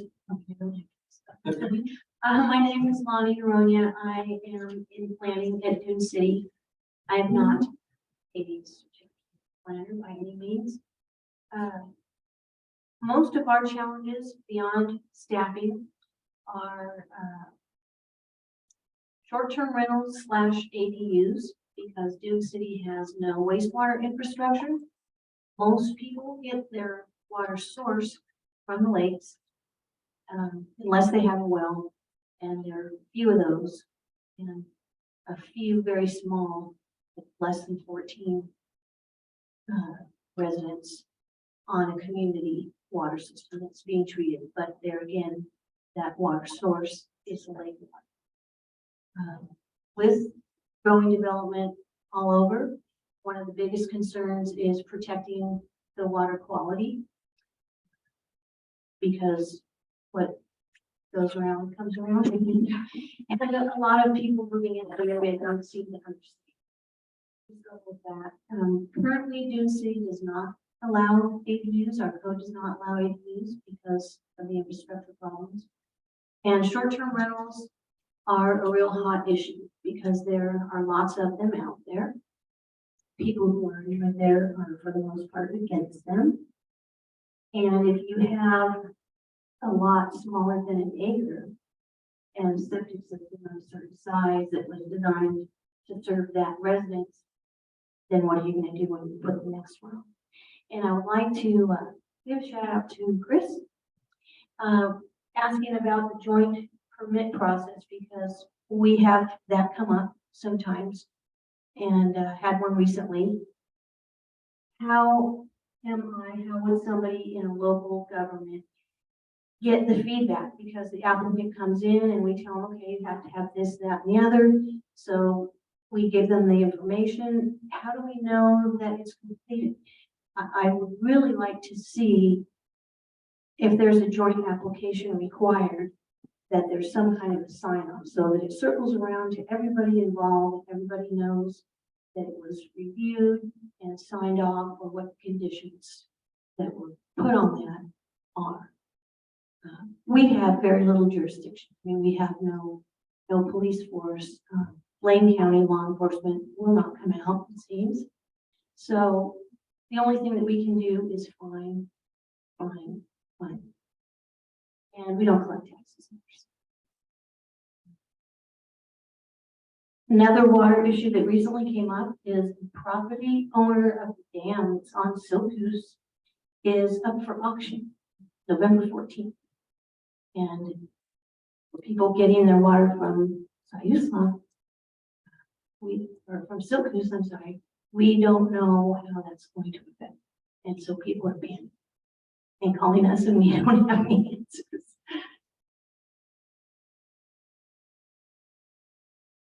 It's no small amount of stress.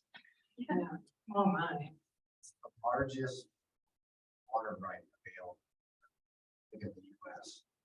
Oh, for the viewing audience, that's the largest water right available in the United States. Yeah.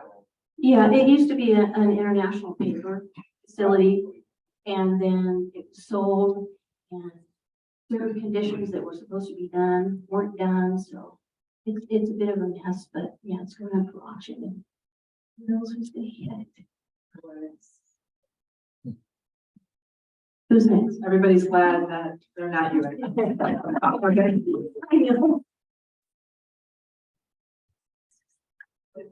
Paul, okay. Well, then let's go to Lisa here in Douglas County.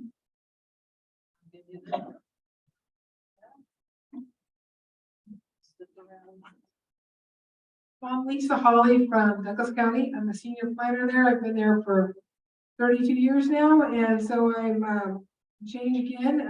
We had a lot of staff changes during COVID, the pandemic, and at one point we were down 7 staff in the different departments of our thing, and I was the only main planner. So I'm very thankful that we're more fully staffed again, and I can do more than one thing at a time. So anyway, so instead of just being an administrative planner and quasi-judicial planner, I've been doing all the resource and rural residential things, basically everything outside of an urban area.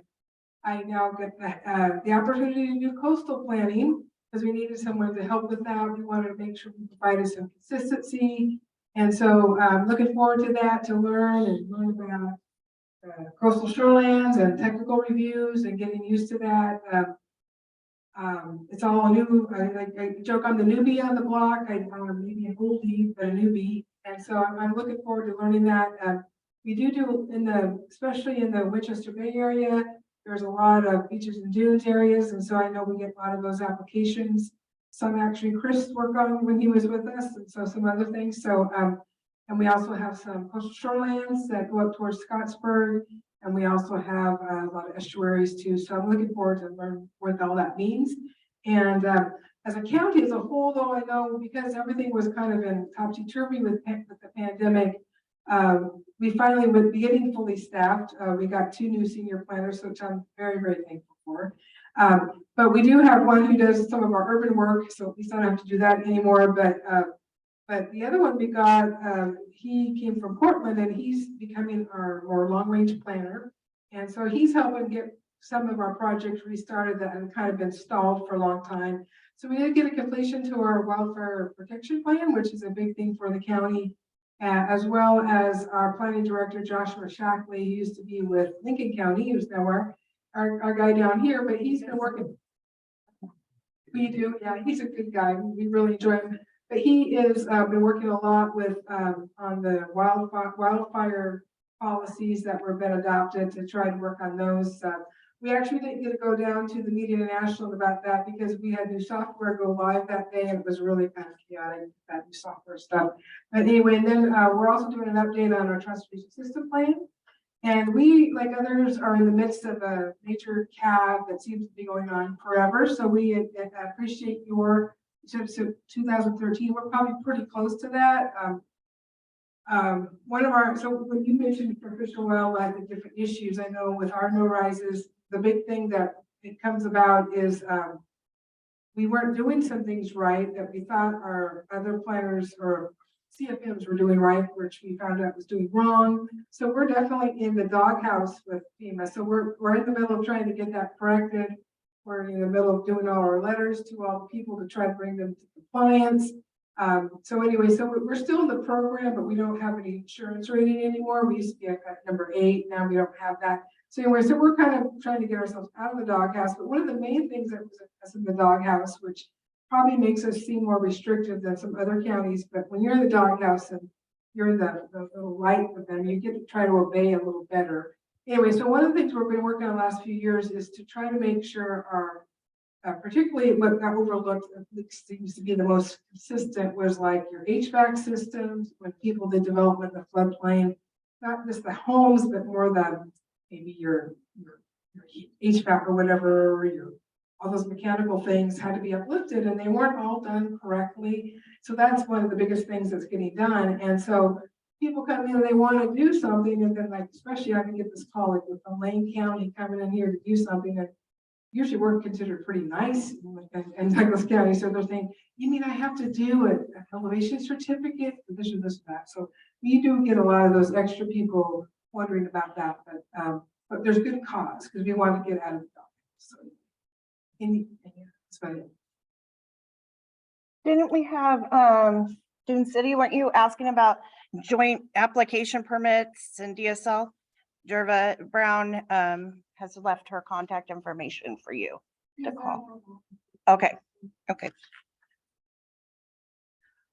Lisa, you'll find that you have the best job in the planning department of Douglas County, getting to work on the coast. That sounds like it is. It's gonna be awesome when I get out of the office too. So, all right, we're gonna move to Jeffra with DSL and Anthony, if you're there. And then we'll go to Beth and Ano. It's all yours, Jeffra. All right. Hi, everybody. It's great, as always, to see you. I'm Jeffra Brown. I'm the Aquatic Resource Planner with the Department of State Lands. And if you have questions about how to best coordinate with us, or for instance, find out, how do I find out where to check the status of a delineation or a permit application in review or whatever about that, yeah, please, I'm your point of contact. So that's my job. I'm going to be out of the office for the next 2 weeks, so don't inundate me right now. But one thing I really do want to bring to your attention, I know that a lot of you have had questions if you have a local wetlands inventory, or how do you incorporate delineation mapping, approved delineation mapping, into your mapping that you're using. And as you know, some of you, at the current time, we don't get GIS data sets for that.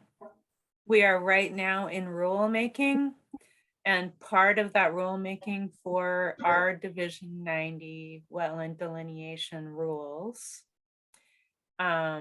is that we will be requesting GIS data sets for that approved mapping, so that you would have access to that, and that we would also have access to it and be able to display it on the statewide wetlands inventory web map. That's the plan anyway. So if that sounds like a good idea, or if you'd like to give any input on that, you can go to our homepage, and we have, or we should soon have, they just started the RAC, the Rules Advisory Committee. So we should soon have that available for comment. I think that's all I have now. Thanks, you guys. Gail. Can you hear me? No, I saw a hand up. Yeah, you can't hear me. We can hear We you. can hear you. Yeah. Oh, now I can't. Like my Now I can. No. You can put it in the chat. Yeah. Okay, Anthony.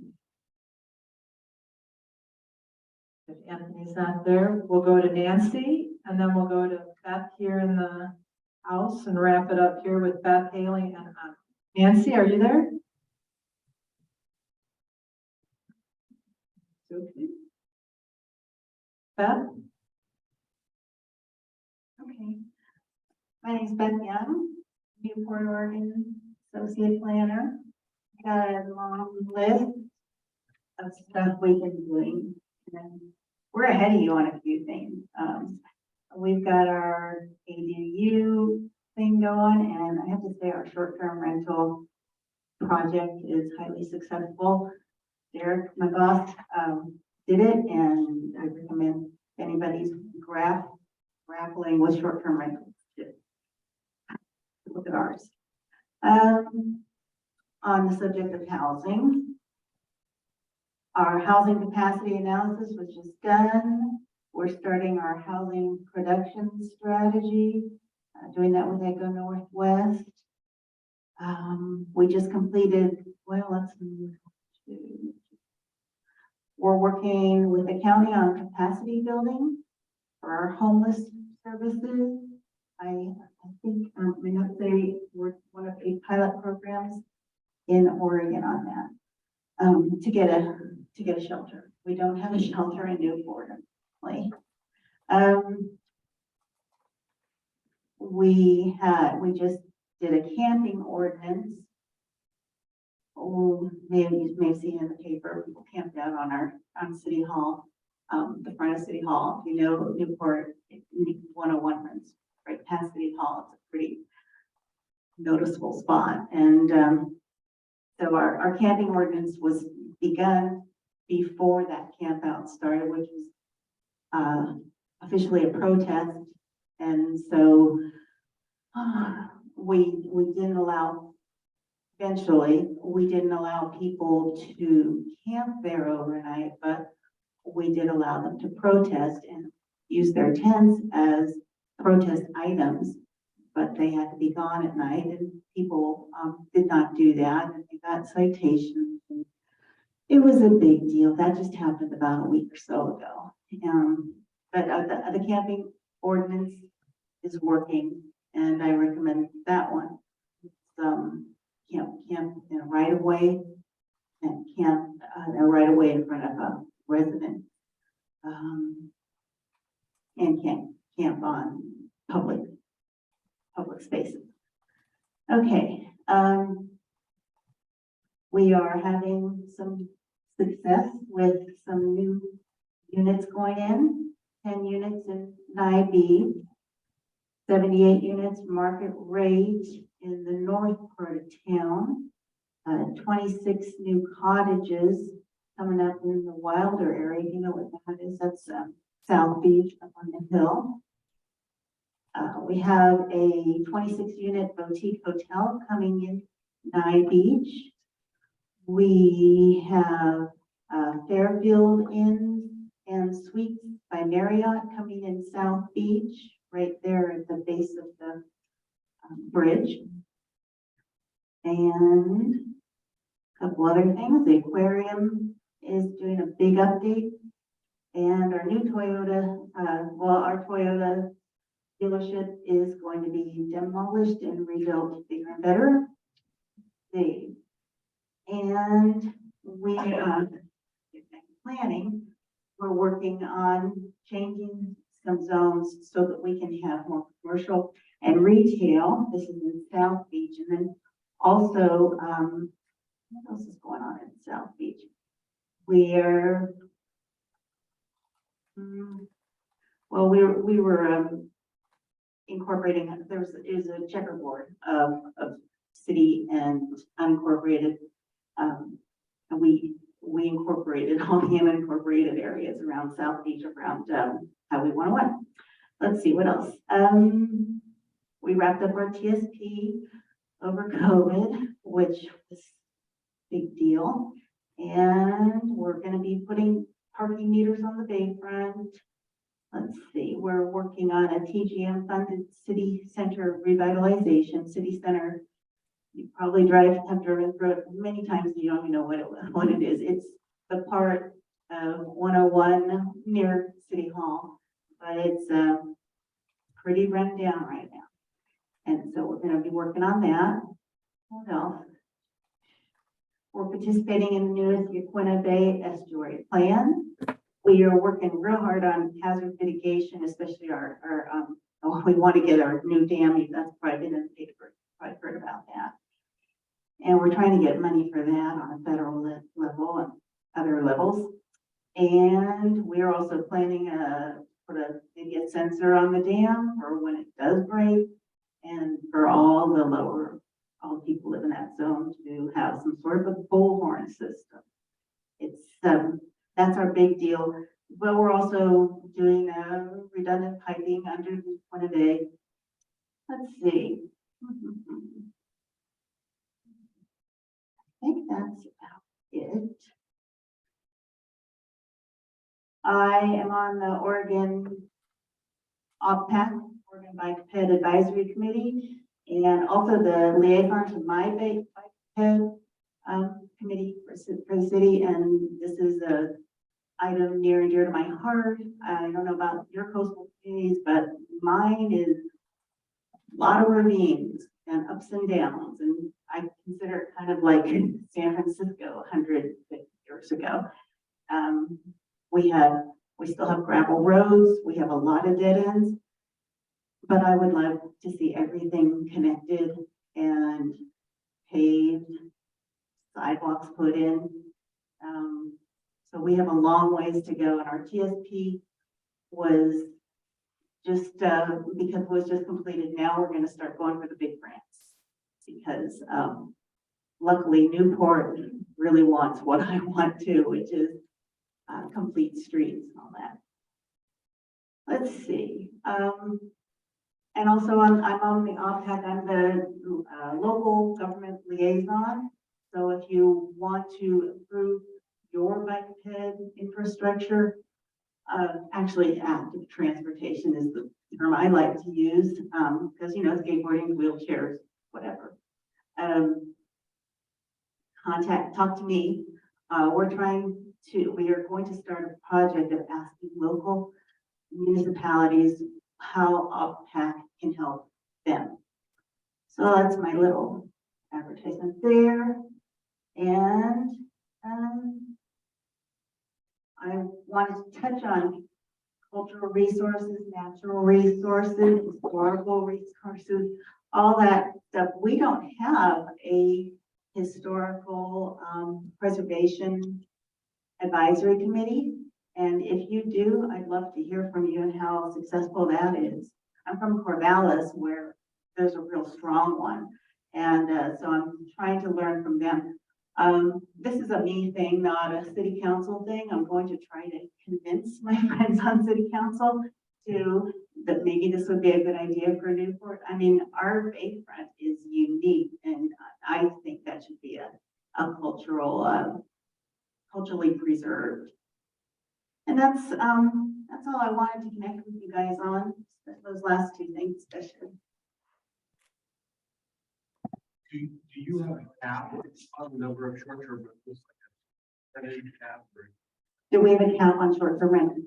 Yes, we do. We have a city cap. We are removing them, existing ones, from our residential zones when they get sold. So we have a zone where you can have short-term rentals. We have a smaller zone where you can have transferable short-term rentals. We have a density limitation, 1 per block per side of the street. And that's working swimmingly. And we have 80 some on our wait list. So to me, that means 80 dwellings that can be used for long-term residents.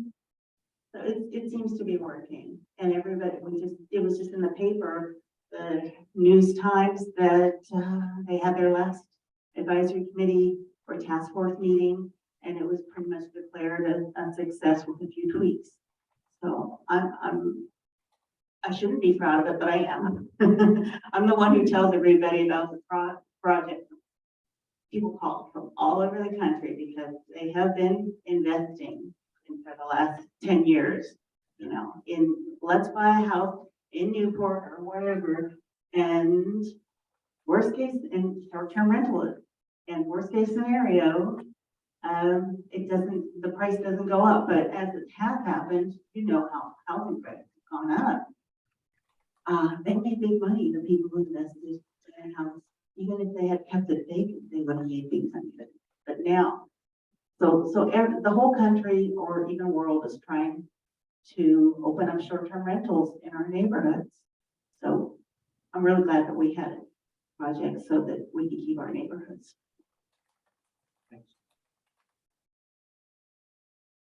Hi, my name is Haley Shelton. I'm the planner in City of Reedsport, which is Douglas County, and City of Coquille, which is in Coos County. So I'll try to make this quick. In Reedsport, I would say our most significant reporting point is the uptick that we have had in residential development over the last couple of years. who knows exactly why, there's a lot of factors, but we have 72 new units that are being built right now.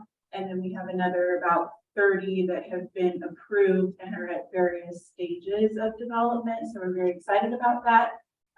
The big project that the city's working on overall is our levy recertification project. So our city manager was able to gain a sizable, I believe the amount is $4 million grant from FEMA and then additional funds from the state of Oregon. Unfortunately, like with many things, the actual cost of developing the levy and the stormwater systems associated with it has gone up significantly in the last couple of years. And so now I won't even say the number out loud because it's like saying we'll be more. So is the for a study or? No, it's for the construction. Then I will, let's see. So, and then let's talk about Coquille real quickly. In Coquille, Coquille's going through sort of a rebirth phase right now. So, a lot of the, we had a significant turnover in our administrative staff.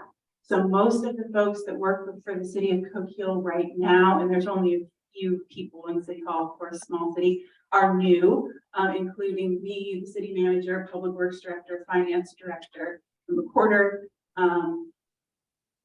everyone except for the police chief and fire chief, really. And we've done quite a bit to dig ourselves out of a deferred maintenance hole.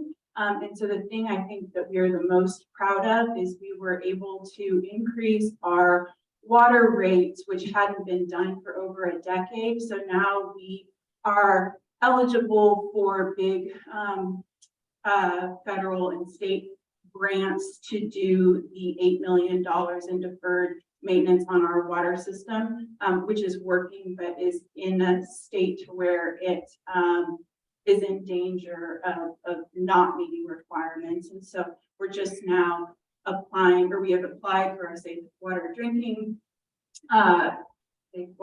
revolving fund loan fund application and our CDBG application, and we're excited to do those projects. The last thing I'll say is that as part of our rebirth, we are also doing, where did the guy go? There we go. We're doing our comp plan updates and municipal code updates. We got a grant from DLCD. Thank you for our housing needs analysis and buildable lands inventory, which would be the basis of some of those upgrades. But we also, the consultant that we hired to help us with that project, we gave them some additional funds to do an economic opportunities analysis. So hopefully we can make some thoughtful changes to our comp plan. And we have 14 titles in our municipal code. We skipped some numbers, so we really should, number goes up to 17. But we have made changes to all but 2 of those municipal code titles, and those are in different phases of adoption now. So that's very exciting. We're getting rid of some of those old references and things like that. So that's it. It's awesome. Come to Coquille, it's a great place to live, it's cheap.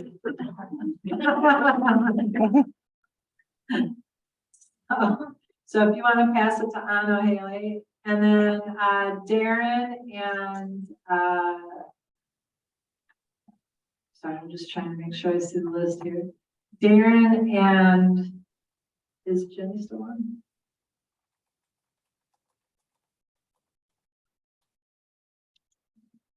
Okay, how about Darren and Sharon? That was easy for me to say. So Anna? Hi, Anno Husing, Lincoln County Planning. Well, we just heard a bunch about vacation rentals. Yeah, Lincoln County became sort of ground zero for litigation and the politics around vacation rentals. And very, very ugly. And it's very difficult to endure the public meetings where, just like America, so divided. Nobody listening to each other. People saying stuff just to say it. Anger, division, and the ballot measure, which was full of kooky stuff that was unlawful, and we just knew going in was a crap show. but it passed overwhelmingly. And interestingly, most of the votes came from within the cities. So thinking probably conflating that this was going to curb vacation rentals around them.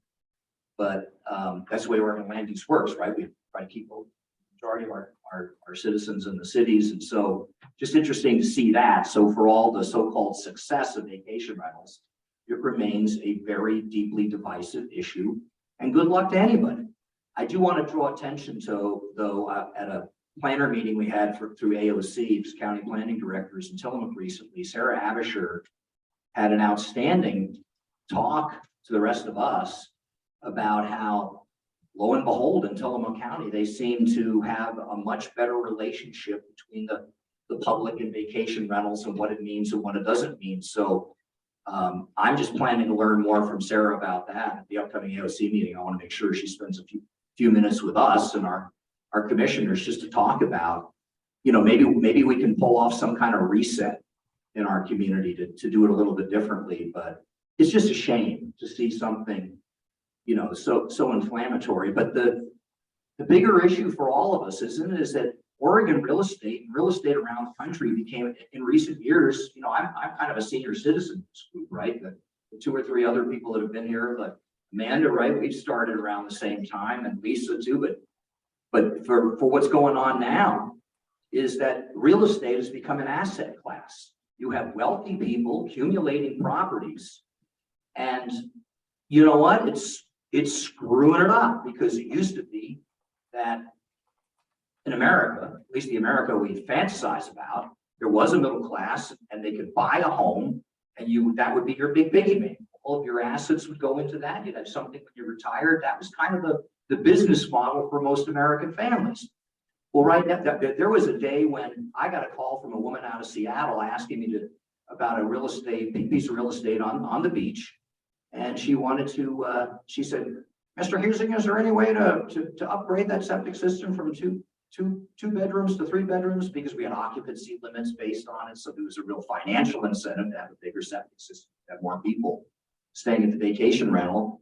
And I said, man, be careful what you wish for. You know, that could cost you $30,000 to upgrade that system. And I could hear the snot coming out of her nose into the phone, laughing at me. She's going, you don't get it, do you?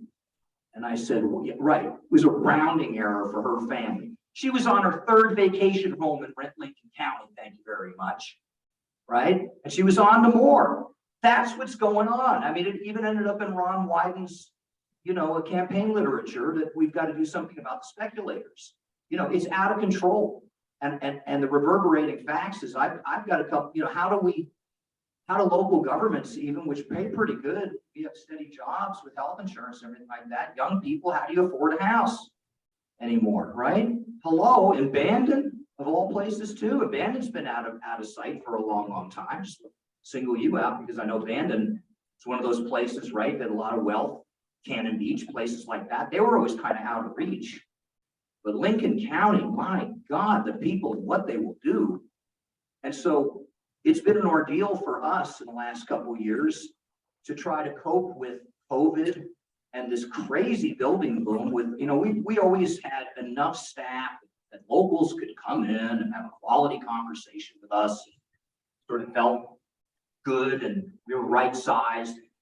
And then all this craziness started and the number of applications. And so we had sort of a death spiral for a while where the number of applications became so incredibly large, and the number of people that were banging on the realtors. So multiple people would start calling, and then we tried to create some order out of it. That just seemed to make things worse, because if somebody if they didn't get somebody on the first call, they tried 3 or 4 calls.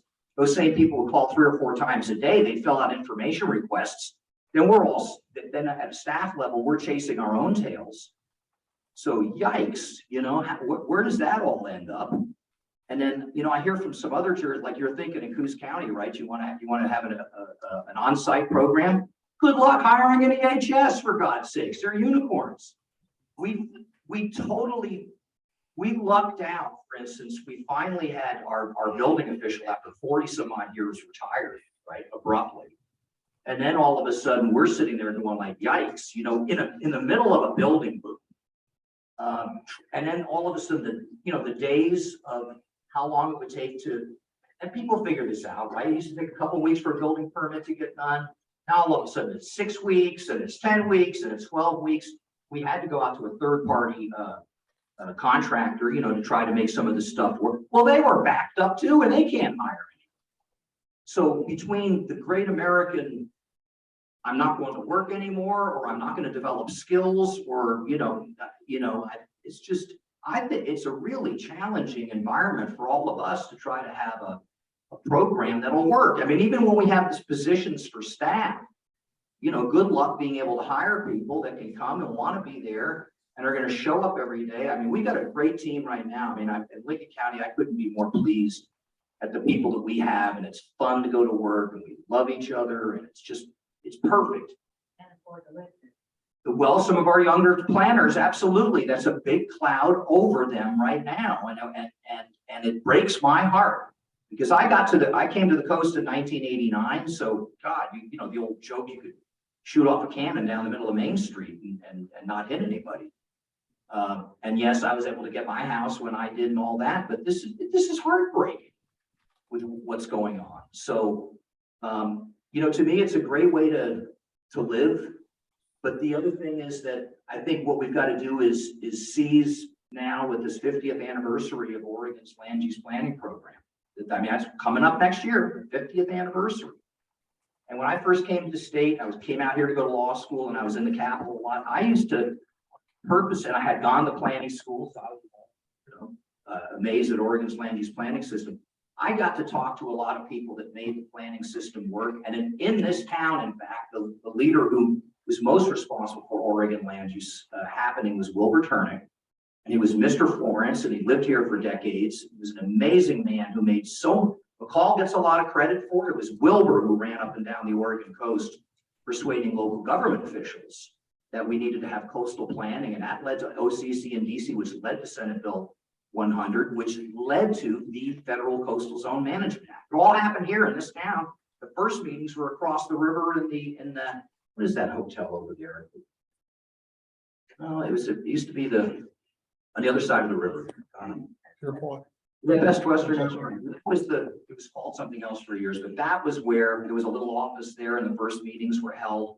Just astonishing to look back at a handful of people that made all of that work, which is kind of invigorating, and for all of us to think that just a few people, dedicated people, can really make. I hope that's still the case, that we can make that happen. But so there was a bunch of doom and gloom. I just want to say one other thing is that I get banged on a lot, like, because of the affordable housing. They say, well, you got all this rural land out there. There's those timber parcels out there. What a waste. You've got, why don't we convert some of those? So I get banged on all the time. What about this 80 acres right here? By God, and they also want some high-end homes on it. But I have to fight these people off. And I also have to, as doing code enforcement, look in the eyes of people that don't have anywhere to live. We don't have answers for any of this. So my big challenge is the only way to get through this alive in Oregon is that we invest in all of you local city types, because it's like you have the keys to the kingdom. You can do urban growth boundary expansions. We've got to grow up in Oregon how we get infrastructure to places. We're like 20 years ago, we had conversations in the state about we finally need to get serious about infrastructure financing, get out of the dark ages. So that's what really needs to happen, is that we need to invest in you guys at the city level. There needs to be, like we did, I was around here long enough to watch TGM get born. And that was, talk about a challenging program when it started, right? But we had a lot of grant money, and we had a TGM program. It was ugly at first, but it got worked out. But I think we need a TGM program for our UGBs. And not long ago in front of LCDC, I had said basically the same thing. And Jim Rue, his last meeting, the director, bless you, Jim, talked about how, that actually our ability to do urban growth boundaries, they're ready. The department is ready to help jurisdictions go through it. My pitch to legislators and others is that we got to get the grant money. down to you guys. We've got to create a consulting community that can help you do urban growth boundary expansions for this purpose. And then couple that with an innovative, brand new infrastructure program. Because until I see in urban Oregon, because this is where it needs to be, until I start seeing people making difficult decisions about places where we can do RV parks and accelerate affordable housing type things, coupled with infrastructure, we're going to keep playing at this forever because all the dynamics are taking us in the wrong direction. And as someone that also has to do code enforcement, it's getting ugly out there, isn't it? Oh my God, what people will do or the way they're behaving to their neighbors and stuff. I really fear for America. Yeah, but you know, it's, well, you know, it's one thing to have really dangerous people out there, which there are. Yeah, we have neighbors. Yeah, oh, they're everywhere. And then just the craziness between neighbors that can over nonsense that can quickly turn into violence. I mean, we have people that are threatening to kill each other left and right. I mean, I feel like a rabbi more at work than anything, being able to talk to these people or a priest and try to help them think through what they're dealing with. And sometimes, you know, a big hug at the end of I'm getting bullied by my neighbor and it's ruining my life is all you can really do. Because good luck, you know, I'm glad we don't live in a police state where you just barge in and throw people in jail. We don't want to go that far out, but right now the ability to deal with code enforcement, given the scale of what's going on, because I think it is a mixture of people that don't give a rip about their neighbors. It's a lack of our civil life has been, the threads are coming out of the weaving, and other people just politically just, you know, it's all about me and it's not about anyone else. And I'm a child of the 60s, you know, you did your own thing, but you never did it at somebody else's expense. But that seems to be a way of life right now out there. No, but if I really go out, unless it's a cursory drive-by just to see what's going on, I'm sitting in a big pickup truck with a sheriff with a Kevlar vest and the whole 9 yards. Because, you know, and you just never know what you're going to find out there. We do go out. We started that. Yeah, I was out with our code guy, which it wasn't a planner, he wasn't law enforcement. On Friday afternoon, we went out because people were just throwing trash in the river. Anything beyond that, we're going to round up probably their sheriff, probation, probably child protective services. Yeah, we have those already problems too. We just had to, you know, we had been invested in it before COVID. We were starting to make some real progress. We had a full-time code enforcement officer in the sheriff's office. We met once a week with them. We'd go over the things. We try to organize what we had. And then COVID hit, so that sort of went away. Now we've got 2 code enforcement officers. We have weekly meetings in our planning department with all the relevant agencies. And we're really trying to get after this. But man, it's like trying to dodge raindrops or something like that. You know, you just have to keep some like don't look at the stack keeps rolling. But I think if we let our community know that we're not going to do anything, and that these people are out there at the mercy of these bullies and nutcases, it's just, you know, who else is going to step into that vacuum? It has to be us. And my understanding is with code enforcement kind of waxes and wanes, right? 1 minute it's the biggest thing in the world, and the next minute, who cares about that? You've got to stay the course. When I said in closing now, when I did say to my sheriff a year or 2 ago, thank you for having, you know, for the good work that his code enforcement officer, he says, no, thank you, because crime is down in Lincoln County because of this. And I go, where do they go? And he goes, I don't care. But that's the point, right? We said, you know, we've got these structural inequalities. We got a culture that's screwed up at this point. We have a, you know, it's just, we have to stay, it's ugly. It's ugly. That's all there is to it. Well, you know, given the scale of what Lincoln County is looking at, a lot of people feel like we don't have code enforcement. I hate taking that 3rd or 4th phone call from someone saying there's still this whole encampment next to me. They're threatening us. It's the talk of the neighborhood. Would you please do something? And I find a tremendous amount of satisfaction from actually being able to step in and do stuff. I promised I was going to close it, but most of you that know me know that I don't. follow my own things like that, right? One last thing is that when I heard about the tribal stuff, I'm very happy. Lincoln County has a relationship with the Celeste tribe that's been going on for a couple decades. It started when we got a sacred site, Medicine Rock on the Celeste River, through a foreclosure. And 20 some odd years ago, our county commission approached the tribal council and about Medicine Rock. And the first thing was, well, how much do you want for it? And our commissioner said, no, we want to give it to you. It belongs to you. And that was the beginning of a beautiful relationship that is so positive for our community. That's why I cherish the memory of Don Ivy down on the South Coast, with the kind of great things that he was able to do to bring those communities together. There's so much to be gained by having a good relationship with your local tribe. It's really a wonderful thing. And why wouldn't we bend over backwards to do that? And so just recently, one of our management team leaders, leadership meetings, we had a presentation from one of the local tribal council members. That's all he wanted to talk about, was this ongoing relationship and all the things that they've done, that we've done with the county and the tribe together. How when they went to Washington, D.C., the famous Congressman Don Young from Alaska, who just finally passed away after like 50, 60 years of being the one congressman from Alaska.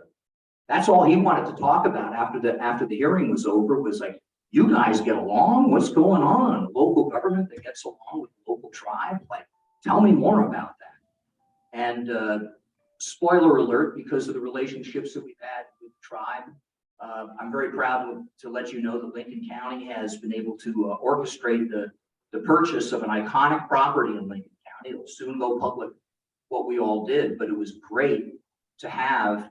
One of the big selling points is that this land is going to end up going to the Celeste tribe. And so I noticed when we started assembling a team to make this happen, and yes, it was a Hail Mary pass, and the story is really interesting. Want to share that story with all of you to think about how you can be doing this in your communities. But the bottom line is that the partnerships, right, that all of a sudden the funders and everything like that, they not only love the property you're talking about, but they want to invest in those relationships. So there's a tremendous positive synergy there. So that's right. I had promised myself I would save a positive last statement. It's done, Lisa, I'm done, but at least I got it out. Thank you. I know, because you were gonna end on a really unhappy note there for a few minutes, so I'm glad that Took you. in the positive direction at the Yeah. last second. I'm glad you did the spoiler alert. If everyone can just kind of maintain for a few more minutes, Darren or Anthony or Nancy, are you still on? Darren. Yeah, I'm still here. Was there something specific that had been asked? I didn't hear that part. No, sir, I was just gonna give you a chance to talk if you wanted. No, nothing at this time. Okay, Thanks. thank you, Myrtle Point. Okay. Anybody else that we haven't had a chance to chat with? Going once, twice, 3 times. I just want to thank everybody for being here today. I hope this was valuable for you. It's always valuable for us. Our next meetings are going to be North and South Coast again, so we'll be sometime around April, and likely we'll be potentially in Bandon again, we'll see, and we'll be up in the Tillamook-ish area for the North Coast. And in the meantime, we'll be sending out an update. You may have noticed that we didn't have a lot of our normal items that are just update items. We're going to be sending that to you by email just so that you can stay in the loop. And there's some handouts back here. I'd encourage you to take them. Jeff mentioned the federal consistency handouts, but then there's also one for the IIJA funding for restoration and acquisition program that's going to be running through our department. And that new cycle will be coming up sometime in February. So if in your jurisdictions you have people interested in restoration activities, there's a pretty big price tag of $6 million available per project. So this isn't small. These are the game-changing kind of projects. And with that, Are you going to be able to buy properties or just carry out the actual? no, both. Yep. Yeah, okay. Yep. So my team, did I forget anything I'm supposed to be saying right now? Going once, going twice, 3 times. All right, well, everybody, thank you very much. As Mandy said, grab food and whatever's left. And we'll be seeing you soon because it's almost the new year already. So thank you very much, everyone.